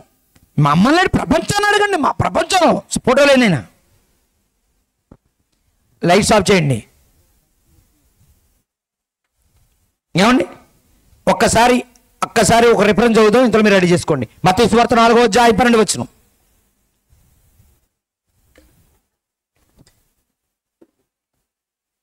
మత్తయి సువార్త ఒక్కసారి ఒక రిఫరెన్స్ చదివిన తర్వాత మీరు అబ్దుల్ గారు. యోహాను చెరపట్టబడినని, మత్తయి సువార్త 4:12 నుంచి, యోహాను చెరపట్టబడినని యేసు విని గలిలయలోనికి తిరిగి వెళ్ళి నజరేతు విడిచి జెబూలూను, నప్తాలియను దేశముల ప్రాంతములలో సముద్ర తీరమందలి కపెర్నహూమునకు వచ్చి అక్కడ కాపురం ఉన్నాడు. అక్కడ ఎందుకున్నాడో చెప్తున్నాడు చూడండి. జెబూలూను దేశమును, నప్తాలి దేశమును, యోర్దానికి అవతల ఉన్న సముద్ర తీర అన్యజనులు నివసించు గలిలయయు చీకటిలో కూర్చున్నారంటే సూర్యుడు అస్తమించిన సామ్రాజ్యం బ్రిటిష్ సామ్రాజ్యం కాదండి. చీకటి అంటే అయోమయ పరిస్థితిలో, దిక్కుతోచక, సహాయం చేసేవాడు లేక, ఆదుకునేవాడు లేక, మొర వినే దేవుడు ఉన్నాడన్న సంగతే తెలియక బతుకుతూ చీకటిలో ఉన్నారు అన్నాడు. ఎలాంటి వాళ్ళని? ఆ చీకటిలో కూర్చున్న ప్రజలను ఏం చూశారు? గొప్ప వెలుగు చూశారు. గొప్ప వెలుగు చూశారు. చెప్తాను దాని గురించి. ఎవరెవరు వాళ్ళు? మరణ ప్రదేశంలోను, మరణ ఛాయలోను కూర్చున్న వారికి వెలుగు ఉదయించనని ప్రవక్త అని యెషయా 9:1 చెప్పాడు. అంటే చూసారా ఆ సముద్ర తీర ప్రాంతాల్లో ఉన్న జనాలు ఎవరండి? అన్యజనులు. అన్యులు అంటే ఎవరు? పరాయి వాళ్ళు. అంటే ఎవరి పరాయి వాళ్ళు? ఎఫెసీయులకు రాసిన పత్రిక 2:11. అన్యులు అంటే ఎలా ఉంటారో చూడండి. దేవుని ఎరగిన వారంటే ఎలా ఉంటారో చూడండి ఒకసారి. కాబట్టి వింటున్నారండి? మునుపు శరీర విషయంలో అన్యజనులయ్యుండి శరీరమందు చేతితో చేయబడిన సున్నతి గలవారనబడిన జనుల చేత సున్నతి లేని వారు అనబడిన మీరు ఆ పూర్వకాలమందు యేసు రాకముందు ఇశ్రాయేలుతో సహపౌరులు కాక పరదేశులను, వాగ్దాన నిబంధన లేని పరజనులను, నిరీక్షణ లేని వారును, లోకమందు దేవుడే లేని వారై ఉండి క్రీస్తుకు దూరస్తులై ఉండురని మునుపు జ్ఞాపకం. ఏళ్ళంజులు లోకమందు ఏమి లేరు, దేవుడు లేడు, వాగ్దానాలు లేవు వీళ్ళకి. మిమ్మల్ని రక్షిస్తానని, మిమ్మల్ని కాపాడుతానని అలాంటిది ఏమీ లేదు. నిరీక్షణ లేదు, చనిపోయిన తర్వాత బతుకుతామని, నన్ను దేవుడు ఎవరో ఆదుకుంటాడని ఈ నిరీక్షణ లేదు. వీళ్ళండి. వీళ్ళందరూ ఏం చూశారట? గొప్ప వెలుగు చూశారు. చూద్దాం ఒకసారి తెర మీద చూడండి. ఎందుకంటే వీళ్ళందరూ మీరు బాగా తెలుసు కనుక. ఏమండి, అంటే తక్కువ కులాల వాళ్ళే నమ్ముకున్నారనే ఒక అపోహ పోవాలా? మరి వీళ్ళకే అవసరం ఉంది నమ్మారు చూడండి. ఏమండి, ఎవరినైనా ఏసన్ గారు అదర్ క్యాస్ట్, ఇతనికి ఏం అవసరం ఉండి యేసుని నమ్మాడండి? నెక్స్ట్, స్పీడ్గా రావడానికి టైం అయిపోతుంది.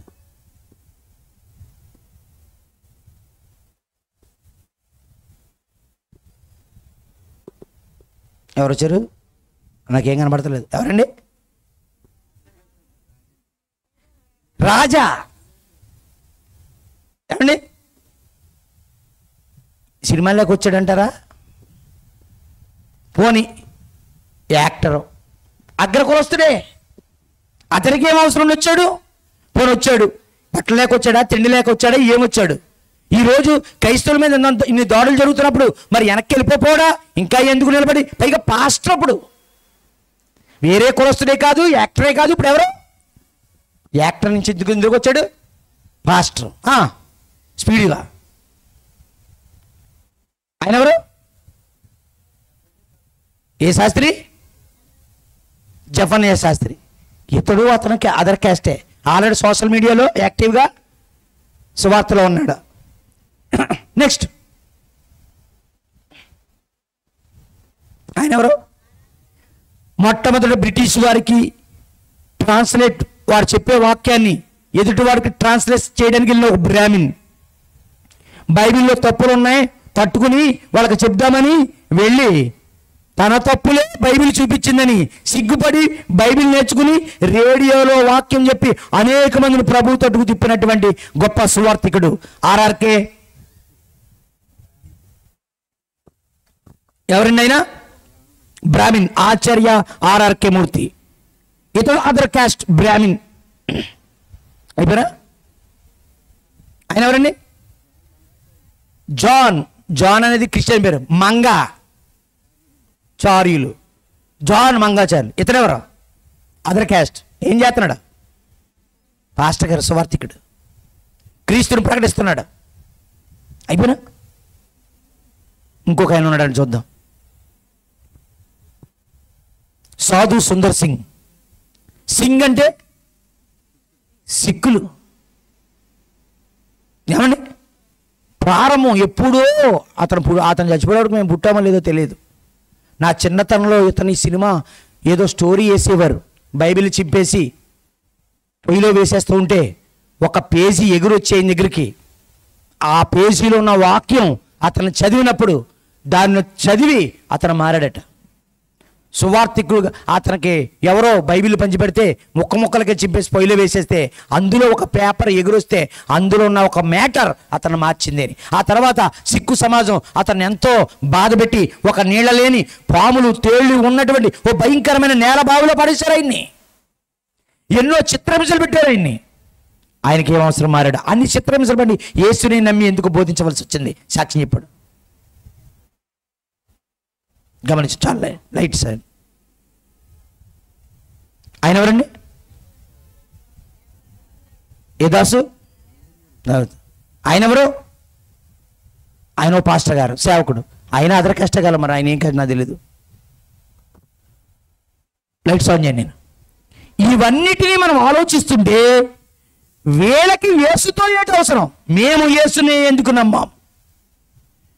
వీళ్ళకి యేసుతో ఏటి అవసరం? నువ్వు ఈరోజు మారలేదు కనుక నువ్వు కబుర్లు చెప్తున్నావు. ఒకనాడు అలాగే కబుర్లు చెప్పిన వాళ్ళే.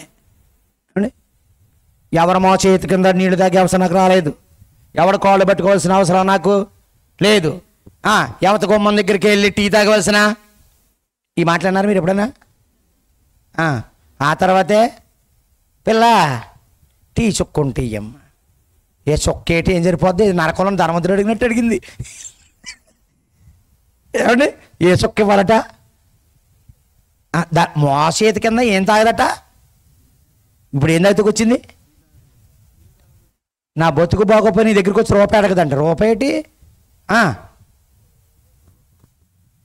వీలే అడుగుతుంది అప్పు. అప్పుడు అంత కబుర్లు చెప్పు. ఏం చెప్తావులేమ్మా, మీ గతి బాగుందో మా గతి బాగుంది, వాళ్ళ బళ్ళు అవుతాయి బళ్ళు వాళ్ళు అవుతాయి అంటే ఇప్పుడు ఈవిడేమైందంట? బండి అయిపోయిందంట. అంటే మరి ఒక రోజుని వీళ్ళు కూడా అలాగే అన్నారు. ఏసుని ఏమన్నా అలాంటి వాడు ఎలాంటి వాడు అన్నాడు. వాళ్ళ వాడ బండి అయిపోయింది. బండి అయిపోయి ఎవరి దగ్గరికి వచ్చారు? యేసు లేకపోతే నాకు స్వస్థత లేదు అంటే రోగం ఉంది. యేసు లేకపోతే నా అప్పులు తీరవు, అప్పులు ఉన్నాయి. యేసు లేకపోతే నా కుటుంబం బాగుపడదు, సమస్యలు ఉన్నాయి. యేసు లేకపోతే నా భర్త మానడు, భర్తకు మారమంచలేదు. యేసు లేకపోతే నా పిల్లలు మారరు, పిల్లలు లోకంలో ఉన్నారు. వీటన్నిటికీ యేసుతోనే అవసరత. నీకింకా ఈ రాధా మనోహర్ దాస్ అని ఒక ఆయన ఉన్నాడు, తెగ తిరుగుతున్నాడు. ఆయనకి ఇంకా యేసుతో ఏమి రాలేదనుకుంటున్నాడు. ఇక్కడ వస్తే లక్కీగా అయిపోతావు. తర్వాత నరకంలో వచ్చిన తర్వాత ఉపయోగం నరకంలో అందరికి వచ్చేది యేసుతో అవసరం. అదే పాడతారు కదా, అదే ఆ రోజు యేసయ్య ఉగ్రత రోజు. 7 ఏళ్ల శ్రమ జరుగుతున్నాయిలేండి, 7 ఏళ్ల శ్రమ. ఆ రోజు తప్పించే నాదుడు లేడు. అదే ఏదది అంటే ఒక ఆయన అన్నాడు, ఎందుకు లేదు? ఆ రోజు శ్రమల నుండి తప్పించే నాదుడు యేసే. ఎక్కడ? నరకంలోనా? ఇటు సమయం ఉంది. తప్పించే నాదుడు ఇప్పుడున్నాడు, నరకంలోకి పోయిన తర్వాత కాదు. ఇదిగో సాధు సుందర్ సింగ్కి అవసరత అప్పుడు వచ్చింది కనుక మారాడు. ఆర్ఆర్కే మూర్తికి యేసుతో అవసరత అప్పుడు వచ్చింది కనుక మారాడు. యేసుతో అవసరత నాకు ఒక 25 ఏళ్ల క్రితం వచ్చింది కనుక నేను మారాను. నీకు నాకు ఎప్పుడో ఒక రోజు వచ్చింది. అయితే అందరికీ ఏదో ఒక రోజు ఆయన అవసరత వచ్చి తీరాల్సిందే. వస్తే నువ్వు రా, లేదా రావాల్సి వస్తుంది.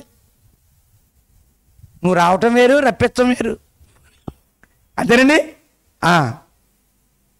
నీవు ఎలా చేసుకున్నారండి అని అడిగామనుకోండి, నేను చేసుకోలేదండి, చేసుకోవాల్సి వచ్చిందని. ఎలా చేసుకుంటారండి బాబు అని అనుకో, ఏమంటారు?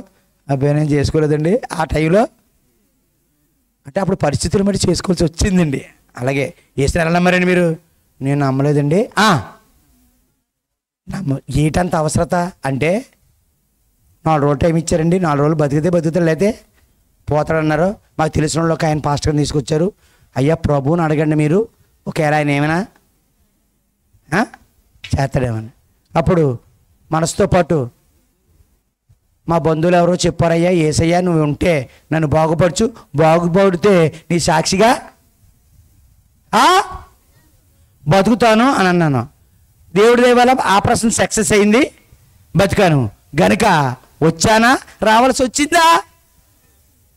వచ్చింది. హార్ట్ ప్రాబ్లం రానప్పుడు నువ్వు వస్తే వచ్చినట్టు, వచ్చిన తర్వాత వస్తే రావాల్సి వచ్చినట్టు. చాలా జనం క్రీస్తులోనికి వారంతా వారు వచ్చారా? రావాల్సి వచ్చిందా? ఎస్. ఎవరైనా తనంతట తను రాడు, ప్రతివాడు రావాల్సి వచ్చాడు. ఇది మాత్రం మీరు గుర్తుపెట్టుకోండి. ఇప్పుడు చీకట్లో కూర్చున్న వాళ్ళు ఏం చూశారట? ఏంటో ఆ వెలుగు. చూద్దాం. లూకాసు వార్త అయిపోయింది, చివరికి వచ్చాం. లూకాసు వార్త 1వ అధ్యాయము 78వ వచనం. లూకాసు వార్త 1వ అధ్యాయము 78వ వచనం, 76 నుంచి.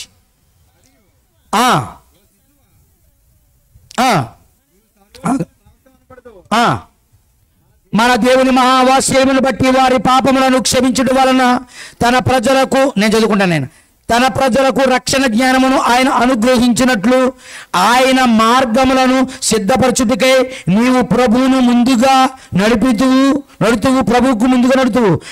మన పాదములను సమాధాన మార్గములో నడిపించినట్లు చీకట్లోను మరణ ఛాయలోను కూర్చుండే వారికి వెలిగిచ్చుటకై ఆ మహా వాత్సల్యమును బట్టి పైనుండి ఆయన మనకు అరుణోదయ దర్శనమును అనుగ్రహించెను. ఏ దర్శనం అండి? అరుణోదయ దర్శనమును. అరుణోదయ దర్శనం ఏంటండి? ఎక్కడ కూర్చున్న వాళ్ళకి? చీకట్లోను మరణ ఛాయలోను కూర్చున్నవారు. మరణ ఛాయ నీడ అంటే జనాల మీద ఏముంది? ఏ నీడ ఉంది? మరణపు నీడ ఉంది. ప్రతివాడిని మింగేస్తున్నది. ఆ నీడ కింద ఉన్నారు చాలామంది, పాము పడక నీడనున్నట్టు. చాలామంది చీకట్లో అర్థం పర్థం లేని జీవితంలో బతుకుతున్నారు. అలా బ్రతుకుతున్నప్పుడు వారికి ఏమొచ్చిందంట? ఏమొచ్చింది? అరుణోదయ దర్శనమును అనుగ్రహించాడు. అరుణోదయం అంటే ఏంటో తెలుసా? ఏమండి, ఈ అరుణోదయమును గురించి ఒక చక్కనటువంటి మాటను వేదాలు చెప్పాయండి. ఒక మంత్రాన్ని జాగ్రత్తగా మనం ఆలోచన చేస్తే ఏమండి, ఒక మంత్రాన్ని చెప్పాయి. ఏంటంటే అసతోమ సద్గమయ. వేదాలు ప్రకృతిని ఆలోచించి చెప్పిన మాట అండి. దేవుని చూసి చెప్పిన మాట కాదు, ప్రకృతిని చూసి ఆలోచింది. తమసోమ ఏమే, తమసోమ సద్గమయ. 3 మృత్యోర్మ అమృతాంగమయ. 3 ఈ 3 కలిసి ఒక మంత్రం. దీని అర్థం ఏమిటంటే అసతోమ సద్గమయ అంటే అజ్ఞానము నుండి నన్ను సత్యం వైపుకు నడిపించు. ఇంతటి నాలెడ్జ్ సంపాదించి ఇంతటి గ్రంథాలు, ఇంత లావు గ్రంథాలు, ఎన్ని వేదాలండి? 4 వేదాలు. 4 వేదాలు రాసినటువంటి ఋషులు ఏమని మాట్లాడారండి?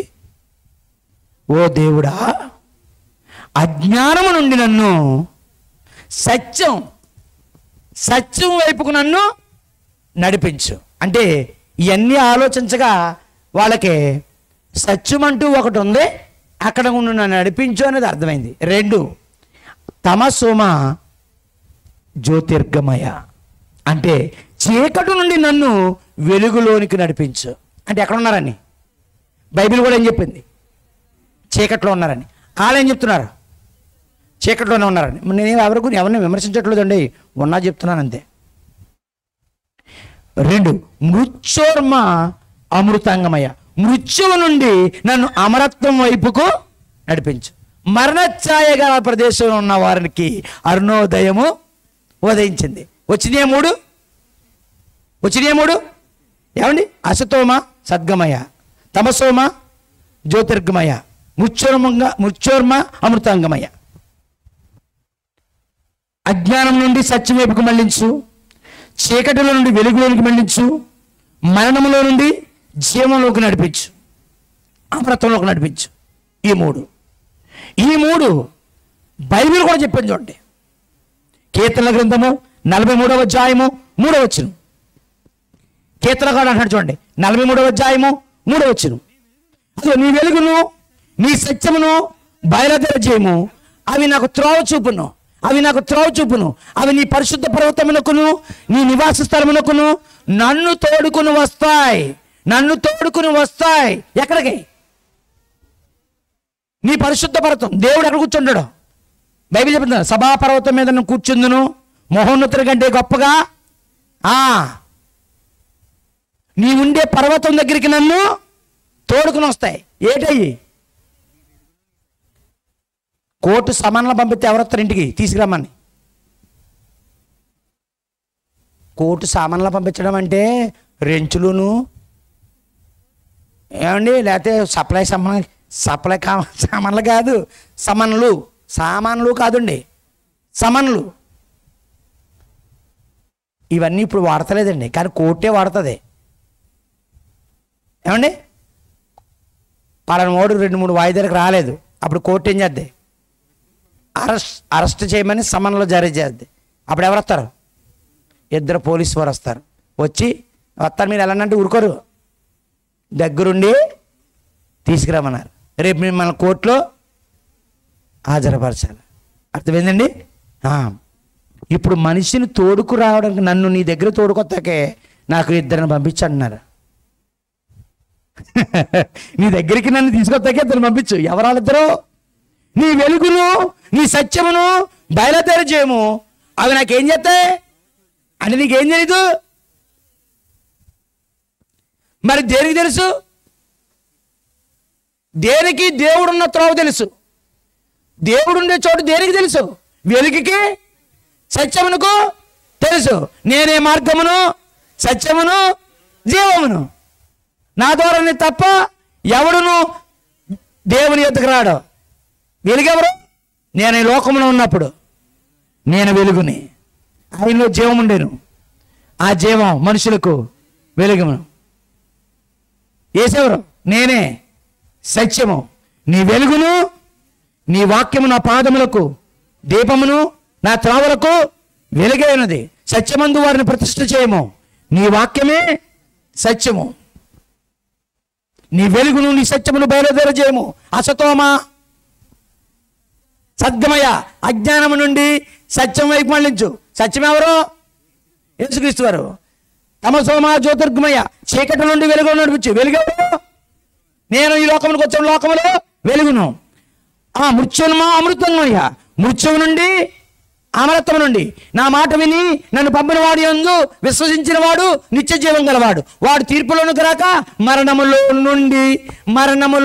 నుండి జీవంలోకి దాటిపోతాడు. అలా రాసింది కరెక్ట్గానే రాశారా? ఏమన్నారు? అజ్ఞానం నుంచి సత్యం నడిపించాడు. నడిపించాడా? ఒక మనిషి మాట విని నడిపించాడా? చీకట్లో నుండి వెలుగులో నడిపించమన్నాడా? నడిపించాడా? చీకట్లో వాళ్ళు ఏం చూశారట? ఏమోదయించింది వాళ్ళకి? అరుణోదయ దర్శనం అంటే ఏంటో చూపిస్తాను. ఇప్పుడు మీరు చూద్దరుగా ఆశ్చర్యపోతారు. అరుణోదయం గురించి నేను ఎక్స్ప్లెయిన్ చేసి ఈ ప్రార్థన చేస్తాను. నేను నీకు ఒక క్లిప్పింగ్ ఇస్తాను, అది వెయ్యి నీకు పంపించాను. చూడండి, లైట్స్ ఆఫ్ చేయండి, కరెక్ట్గా చూడండి. అరుణోదయం అంటే ఎలా ఉంటుందో ఒకసారి చూడండి.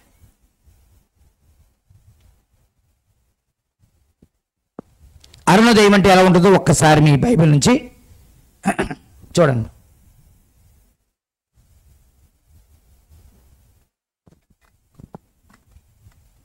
సూర్యుడు ఉన్నాడా? సూర్యుడు ఉన్నది కావాలి ముందు. కనబడుతున్నాడండి? మాడతలేదు జనం. కనబడుతున్నాడా? కలర్ ఎలా ఉంది? ఎర్రగా ఉంది చూడండి. సూర్యుడు ఎలా ఉన్నాడు?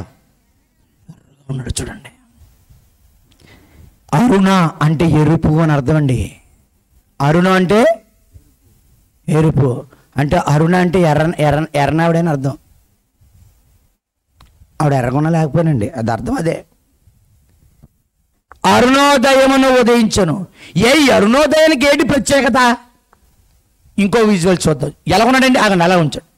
ఎలా ఉన్నాడండి? ఎర్రని ముద్దల చీకటి తెరలను చీల్చుతున్న వల్ల లేడు. చూడండి, ఆ నీటి మీద పడుతున్న జాడకే ఇటుపక్క అటుపక్క అంధకారం ఉందా? మీరు మాట్లాడాలి, నాకు చీకటి ఏం కనబడతలా? ఉంది.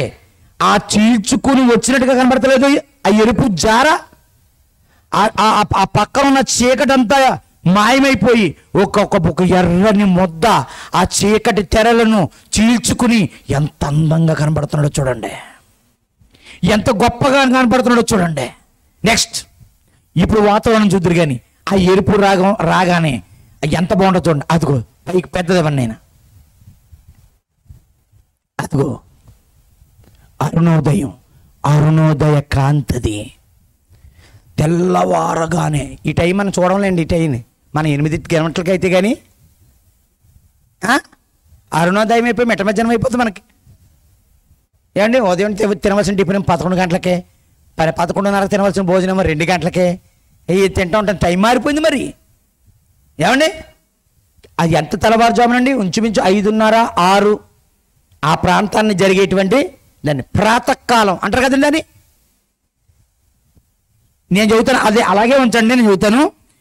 చీకటిలోనూ మరణఛాయలోనూ కూర్చుండే వారికి వెలిగిచ్చుటకై ఇందాక వేసినటువంటి దాన్ని నేను వాక్యం చెబుతాను. అది చూస్తారు వాళ్ళు, చూడాలా. నేనేమైనా యేసునే మేము ఎంచుకున్నాము, అరుణోదయం అవుతుంది అన్నాడు. ఏది నిజంగా భూమి మీద ఈ మాటలకు అర్థం ఏది? ఇదిగో నేను చూపిస్తున్నాను బైబిల్ నుంచి. అడుగో అరుణుడు అంటే ఎరుపు రంగులో ఉన్న సూర్యుడు, భానుడు, ఉదయాన్నే వచ్చేవాడు, ప్రభాకరుడు, తెల్లవారేటప్పుడు అందరిని మేల్కొల్పేవాడు. అతనికి ఇన్ని పేర్లు: భానుడు అని, ప్రభాకరుడు అని, అరుణుడు అని. అరుణ గ్రహం అంటే ఎర్రగా ఉండేవాడు. ఆ తర్వాత చూస్తూ ప్రకాశమానంగా మారిపోతూ ఉంటాడు. కానీ చీకటి తెరలను చించుకొని బయటికి రారా. ఆ తర్వాత మీకు తెలుసు. Lights on.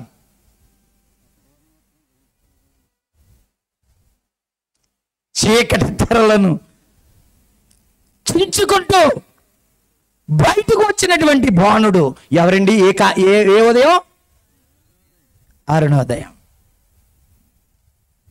యోబు ఈ సమయంలోనే పిల్లల కొరకు బళ్ళు అర్పించేవాడట. వాళ్ళు ఏం తప్పులు చేసేవాడేమో. ఈ సమయంలోనే యోబు గ్రంథంలో ఉంది. తీస్తే సమయం అయిపోద్ది కనుక ఎవరైనా తీయగలిగితే చదవండి. ఈ సమయంలోనే బైబిల్లో కరెక్ట్గా రాస్తుంది. అరుణోదయ ప్రాతకాలమున యోబు తన పిల్లల యొక్క పొరపాట్ల కొరకు బలర్పించాడు అని. బైబిల్ గ్రంథాన్ని చూపిస్తాను చూడండి. అరుణోదయము అనగా ఎర్రని సూర్యుని దర్శనం. చూసారండి? ఇప్పుడు దర్శనం చూసారా? ఏం దర్శనం? ఇప్పుడు అరుణోదయ దర్శనం చూశారు. అసలు ఇప్పుడు ఈ అరుణోదయం అనేటువంటిది ఈ అరుణుడు ఎవడో బైబిల్లో వెతకాలి కదా, అవునా? అది చూసుకుని వెళ్ళిపోదాం. చదువునండి యోబు గ్రంథం. ఏంటి రెఫరెన్స్ ఏది? మొదటి అధ్యాయం 5వ వచనం. వారి విందు దినమున పూర్తి కాగా. చదవండి బాబు. వారి విందు దినమున పూర్తి కాగా యోబు తన కుమారుల పాపము చేసి, తన కుమారులు ఎవరైనా దేవుణ్ణి దూషించరేమో అని వారిని పిలువనంపించి వారిని పవిత్రపరిచి, అదిగో అరుణోదయమున లేచి వారిలో ఒక్కొక్కరి నిమిత్తము దహన బలిని అర్పించవచ్చుని. అంత తెల్లవారుజామున అరుణోదయం అంటే మాదేనండి, మీరెందుకు వాడుతున్నారో అని అడగండి. మాకు ఉందండి బాబు, అరుణ్ అంటే మీకు ఒక్కడికైనా. కొన్ని పని చేసుకున్నారు. గోదావరి మాది, కృష్ణ మాది, ఏంటిది విప్రగేయంలాగా ఏమండి? గాలి నాది, నీరు నాది, అది నాది, ఇది నాది. అరరర ఈ నేల ఎవడిదిరా, ఈ నింగి ఎవడిదిరా అని అడిగి ఆడు మారిపోరు. ఇప్పుడు వచ్చేసి గోదావరిలో బాప్తీసాలు ఎందుకు ఇస్తున్నారు? గోదావరి మాది అయితే కృష్ణకి వెళ్ళిపోతాం. అక్కడ వాళ్ళు అన్నారు కృష్ణ మాది అయితే గంగకి వెళ్ళిపోతాం. గంగ మాది. మరి మాదేది? మీద పేరేది? డాక్యుమెంట్స్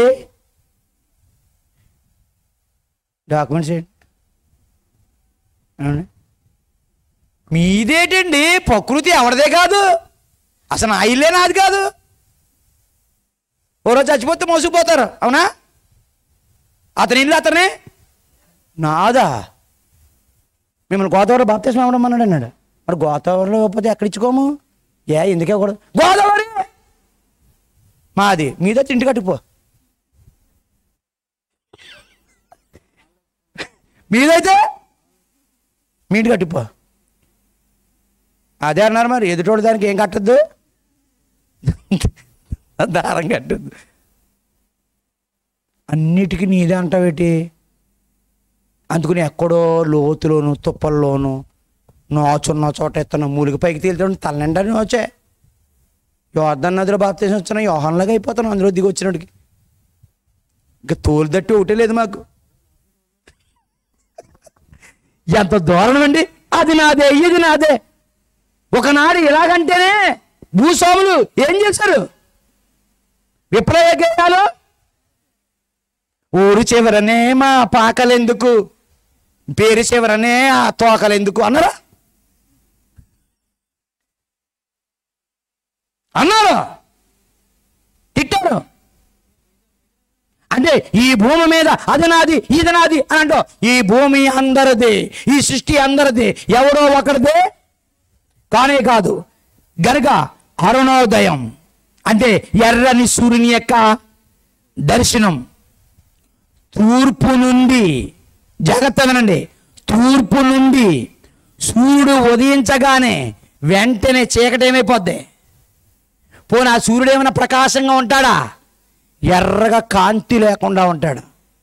చూడగానే చీకట్లో ఉన్న వాళ్ళకి చూడండి, చాలామందికి రాత్రులు రోగం వల్ల నిద్రట్టదు. వాళ్ళకి ఏది త్వరగా వచ్చేస్తే బాగుండి అనిపిస్తుంది. త్వరగా తెల్లారిపోతే బాగుండని చూస్తుంటారు. అంతమాల బయటకు వచ్చి చూస్తూ ఉంటారు. అప్పుడు సూర్యుడు అలా ఎరుపుదనం రాగానే అమ్మయ్య తెల్లారిపోయింది, భయం పోయింది, భయం పోయింది. చదువు యోబు గ్రంథం 11వ అధ్యాయం 17వ వచనం. యోబు గ్రంథం చివరిగా ఆ మాటలు చూసుకుని ప్రార్థన చేసుకుందాం. యోబు గ్రంథము 11వ అధ్యాయము 17వ వచనం. ఏమండి 11వ అధ్యాయం 17వ వచనం. అప్పుడు మీ బ్రతుకు మధ్యాహ్న కాల తేజస్సు కంటే అధికముగా ప్రకాశించును. చీకటి కమ్మినను అది అరుణోదయము వలె కాంతిగా ఉంటది. మీ బ్రతుకు ఎలా ఉంటది? చీకటి కమ్మినను అరుణోదయం రాగానే చీకటిలన్నీ చిరిగిపోయి చీల్చివేయబడి ఒక కాంతి వచ్చినట్టుగా ఉంటుంది. యెషయా గ్రంథం 8వ అధ్యాయం 20వ వచనం. యెషయా గ్రంథము 8వ అధ్యాయము 20వ వచనం. 8వ అధ్యాయం 20వ వచనం. ధర్మశాస్త్రమును ప్రమాణ వాక్యమును విచారించుడి. ఈ వాక్య ప్రమాణము వారు బోధించని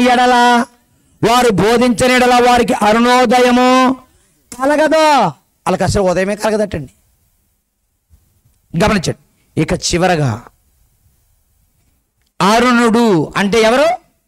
ఎర్రని వాడు, సూర్యుడు, వెలుగునిచ్చేవాడు, చీకటికి అంతాన్నే కలిగించేవాడు, చీకటి తెరలను చించేవాడు, కటిక చీకటిలో మార్గాన్ని ఏర్పరిచినవాడు, దిక్కుతోచని వారికి మార్గాన్ని చూపించేవాడు, వెలుగు సత్యం వైపుకు మళ్ళించేవాడు, దేవుని యొద్దకు నడిపించేవాడు. ఇంకెన్ని అర్థాలైనా చూసుకోవచ్చు. ఎవడా ఎర్రని వాడు? ప్రపంచం ఎందుకు వారి దగ్గరికి? వారికి అరుణోదయము ఉదయించును. అలా ప్రపంచానికి చీకటిలో కూర్చున్న వారికి అలా అరుణోదయాన్ని ప్రకాశింపజేసిన ఆ అరుణుడు ఎవడు? యెషయా గ్రంథము 63వ అధ్యాయము 1వ వచనం నుండి చూద్దాం. రక్తవర్ణపు వస్త్రము ధరించుకుని ఎదోము నుండి వచ్చుచున్నవాడు ఇతడెవడో? జాగ్రత్త వినండి. రక్తవర్ణ వస్త్రము ధరించుకుని, రక్తము కలరు ఎరుపు, ఎదోము నుండి వచ్చుచున్నాడు. ఎదోము అనగా ఎర్రనివాడు. ఎదోము ఎర్రనివాడు. జాగ్రత్త వినండి. ఎదోము అనేది ఊరి పేరు, ఒక వ్యక్తి పేరు. వ్యక్తి పేరు అంటే యాషావు. యాషావు కొడుకులో ఒకటి పేరు ఎదోము. ఎర్రనివాడు. ఏ బట్టలు వేసుకుని వస్తున్నాడు? అలా కాదండి. ఎర్రని, మళ్ళా చదవాలి. రక్తవర్ణపు వస్త్రము ధరించి ఎదోము నుండి వచ్చుచున్న ఇతడెవరో? జాగ్రత్త వినాలి. మమ్మల్ని సత్యమేపుకు నడిపించు, చీకట్లో నడిపించు, మరణ ఛాయ నుంచి నడిపించని అడిగారు కదా. నడిపించడానికి వస్తున్నాడు ఒకతను. ఎక్కడి నుంచి ఏం వేసుకుని వస్తున్నాడు? కలరు రెడ్ బట్టలు వేసుకుని వస్తున్నాడు. పైగా ఎదోము నుండి వస్తున్నాడు. అంటే ఊరి పేరు కూడా ఎర్రని ఊరే. శోభిత వస్త్రములు ధరించుకొని బోస్రా నుండి వచ్చుచున్న ఇతడెవడో? నీతిని బట్టి మాట్లాడుచున్న నేనే, రక్షించుటకు బలాజున్నైనా నేనే. మరి నీ వస్త్రాలు అలా ఎర్రగా ఉన్నాయేటి? నీ బట్టలో ద్రాక్షగానుకు తొక్కుచున్నవా అని బట్టల్లాగా అలా డాగులైపోయి ఎర్రగా ఉన్నాయేంటి అంటే అంటాడంట, నేను ఒంటరిగా ద్రాక్ష గానుగా, ఒక పెద్ద గానుగు లాంటిది పెద్ద తొట్టు ఉంటుందండి. తొట్టులో ద్రాక్షలు వేసేసి రసం తీయటప్పుడు ఏం చేసేవారు? తొక్కేవారు. తొక్కుతున్నప్పుడు ఒళ్ళంతా ఏమైపోతాయి? మీరు నల్ల ద్రాక్ష లోపల తెల్ల తీసేస్తే ఇలాగెలా నలిపితే చెయ్యేమవుద్ది? ఎరుపు రంగు వచ్చేస్తుంటే చూసారు. తొక్కుతున్నాడంట.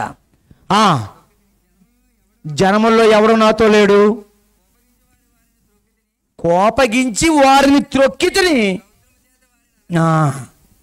ఎరుపు రంగు ఎందుకు వచ్చిందంటే తొక్కాననేది కడవర దినాల్లో గురించి చెబితే, శిలువ మీద యేసుక్రీస్తు వారు ఊదా రంగు బట్టలు తొడిగించి శిలువ మీద కార్చిన రక్తానికి ఆయన ఏ వర్ణుడైపోయాడు? బైబిల్లో రక్తవర్ణుడని ఉందా, రత్నవర్ణుడని ఉందా? రత్నవర్ణుడు. రత్నం అంటే నవరత్నాల్లో ఒకటే. కానీ యేసుక్రీస్తు వారు రక్తవర్ణుడు, రెడ్ కలర్లో అయిపోయాడు. ఎందుకు అంటే ప్రజల పాపముల నిమిత్తం రక్తం కాచాడు గనుక, ఆ రక్తం ఒంటి మీద కారిపోయింది గనుక ఆయన రక్తము చేత తడిచిపోయి అతను ఎలా కనబడుతున్నాడో ఉదయించిన అరుణోదయ కాంతిలా కనబడుతున్నాడు. ఎక్కడ? శిలువ మీద, అంటే పైన. సూర్యుడు ఎక్కడ ప్రకాశిస్తాడు? పైన. ఏ దిక్కున? తూర్పున. ఇజ్రాయెల్ దేశం ఏ దేశాల్లో ఉంది? ఆసియా ఖండం ఉంది. ఆసియా ఖండం ఏ వైపు ఉంది? తూర్పు వైపు ఉంది. తూర్పు ఖండాల్లో మొదటి ఖండం ఆసియా ఖండం. తూర్పు దేశాల్లో మొదటి దేశం మన దేశం. ఈ దేశాలన్నీ, ఇజ్రాయెల్ కూడా ఎందులో ఉంది? తూర్పున ఉదయించిన అరుణోదయ సూర్యుడు యేసుక్రీస్తు వారే. చీకట్లో కూర్చున్న వాళ్ళు, మరణాంతకాలంలో కూర్చున్న వాళ్ళు, మరణఛాయిలో కూర్చున్న వాళ్ళందరికీ ఉదయించిన అరుణోదయం ఎవరో? యేసుక్రీస్తు వారు. నేను ఎన్ని బాధల్లో ఉన్నాను, ఎన్ని నొప్పుల్లో ఉన్నాను, నా భర్త ఎంత తాగుడు తాగేసి నా కుటుంబాన్ని విచ్ఛిన్నం చేసేసాడు. భార్యలు చెడిపోయారు, భర్తలు చెడిపోయారు, పిల్లలు చెడిపోయారు, సమాజం చెడిపోయింది. వీళ్ళందరూ మార్చింది ఎవరు? ఎవరు చూసి మారారు? రిచ్చిగా ఉన్నవాడిని చూసా, శిలువ మీద ఉన్నవాడిని చూసా? శిలువ మీద ఉన్నవాడిని చూసి. పద్ధతిగా ఉన్నవాడిని చూస్తే గౌరవించాలనుకుంటుంది. ఒంటి నిండా నగలేసుకుని లిప్టిక్లు వేసుకుని చూస్తే కామంతో చూడాలనిపిస్తుంది. అవునా? అవునా? నేను టీ షర్ట్ వేసుకుని జీన్ ప్యాంట్ వేసుకుని కుర్రల తయారొచ్చానుకో, మీరు నన్ను చూస్తారా వాకి వింటారా? పాస్టర్ గారు మీరు కుర్రల విలువ ఉన్నాడండి అని, జీన్ బాగుంది, షూ బాగుంది, టీ షర్ట్ బాగుంది, ఇలాగ మెయింటైన్ చేయని అన్నాడు. ఇలా మెయింటైన్ చేస్తే ఇంక ఇక్కడ ఉన్నాం, ఇంకొక ఆవిడ మెయింటైన్ చేయవలసి వస్తుంది. అర్థమైందండి? ఎస్. మీరు కూడా ఆ పెయింట్లు ఈ పెయింట్లు వేసేసుకుని వచ్చేసారు అనుకోండి. కొత్తగా సమాధులకి వేసారు కదా మొన్న. చాలామంది ఆడపిల్లలు సమాధుల్లో తయారవుతున్నారు. సున్నం కొట్టినా సమాధి. పెయింట్లు కొట్టేసుకుని నల్ల కద్దాలు పెట్టుకుని ఒక బైకు చేతిలో సెల్లో వాళ్ళని సైడ్ వేసుకుని వీళ్ళని సైడ్ వేసుకుని వెళ్ళిపోతున్నాం. జాగ్రత్త. ఇలాంటి వారందరినీ మార్చింది ఎవరో? యేసుక్రీస్తు వారు. కాబట్టి ప్రియమైన దేవుని వల్ల ప్రపంచాన్ని మార్చింది యేసు. ఈ అప్పుల్లో ఉన్న వాళ్ళని, బాధలు ఉన్న వాళ్ళని, వ్యాధుల్లో ఉన్న వాళ్ళని, అక్కర్లో ఉన్న వాళ్ళని, అవసరతలు ఉన్న వాళ్ళని, వీళ్ళందరినీ మార్చింది, ఒక కొలిక్కి తీసుకొచ్చింది, ఒక దారిలో పెట్టింది, పద్ధతిని నేర్పింది, బ్రతుకును నేర్పింది, నిజాన్ని చెప్పింది, సత్యం వైపుకు మళ్ళించింది ఆ యేసుక్రీస్తు వారే. ఆయనే సత్యం, జీవం, మార్గం. ఆయనే ప్రజలకు అరుణోదయ కాంతి. అందుకే చీకట్లో కూర్చున్న వాళ్ళకి ఏముదయించింది? అరుణోదయ కాంతి ఉదయించింది.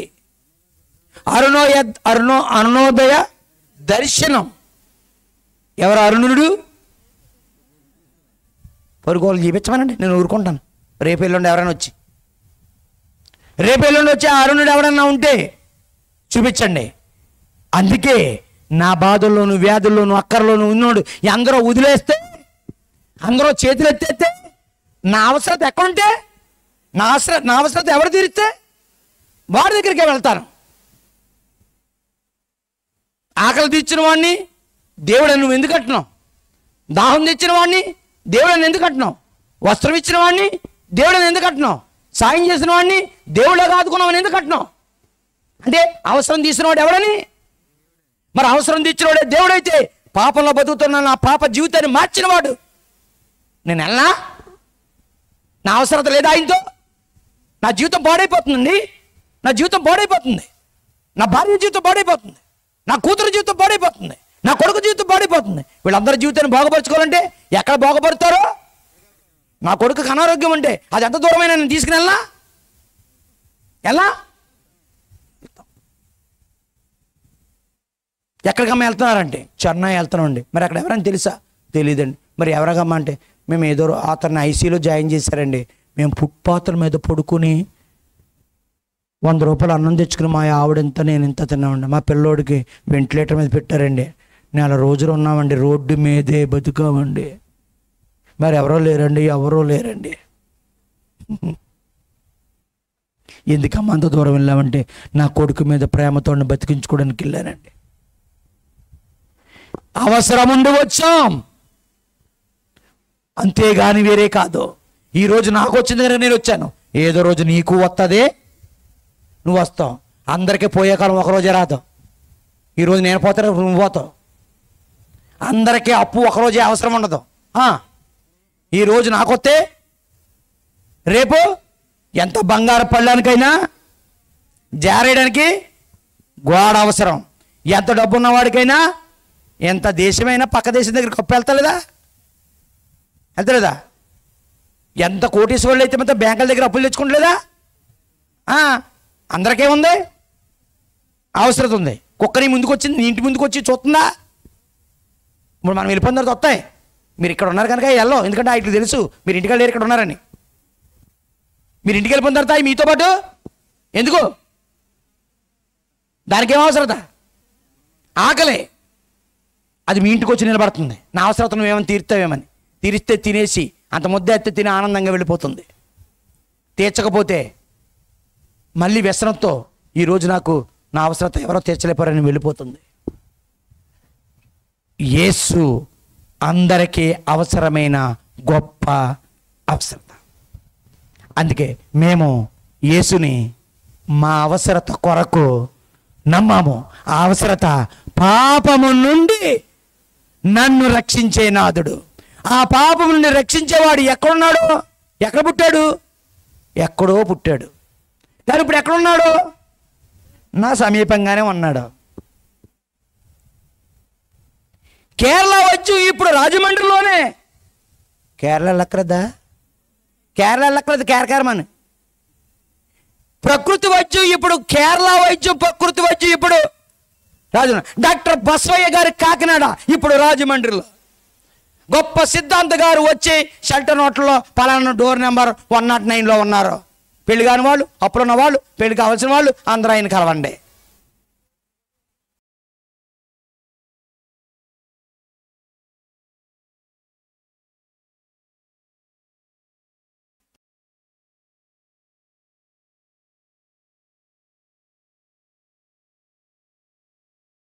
పాపము నుండి, మరణము నుండి, నరకము నుండి మమ్మల్ని రక్షించే నాథుడు, ఏకైక నాథుడు యేసునాథుడు. నాథుడు ఆదుకునేవాడు, అందుకే నాథుడైన పదవాడు.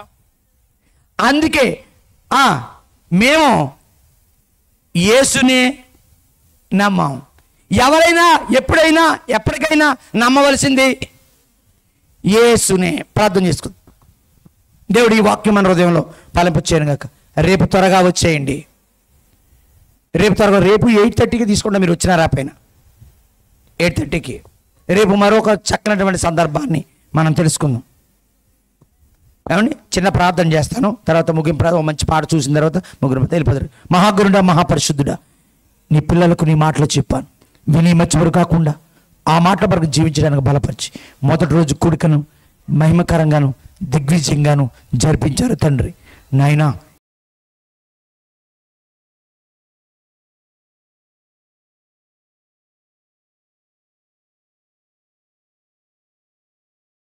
యేసునామాన్ని ప్రార్థన అడిగి వేడుకొనుచున్నాము తండ్రి.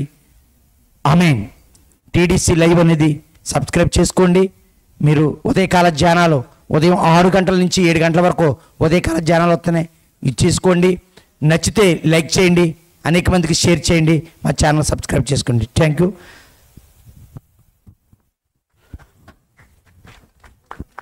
మరి ఇప్పటి వరకు కూడా దేవుని గురించిన విలువైన మాటలు అందించిన సహోదరులు టూర్ డిస్కవరీ సెంటర్ డైరెక్టర్ గారిని బ్రదర్ రామరాజేష్ గారికి హృదయపూర్వక వందనం తెలియజేయండి.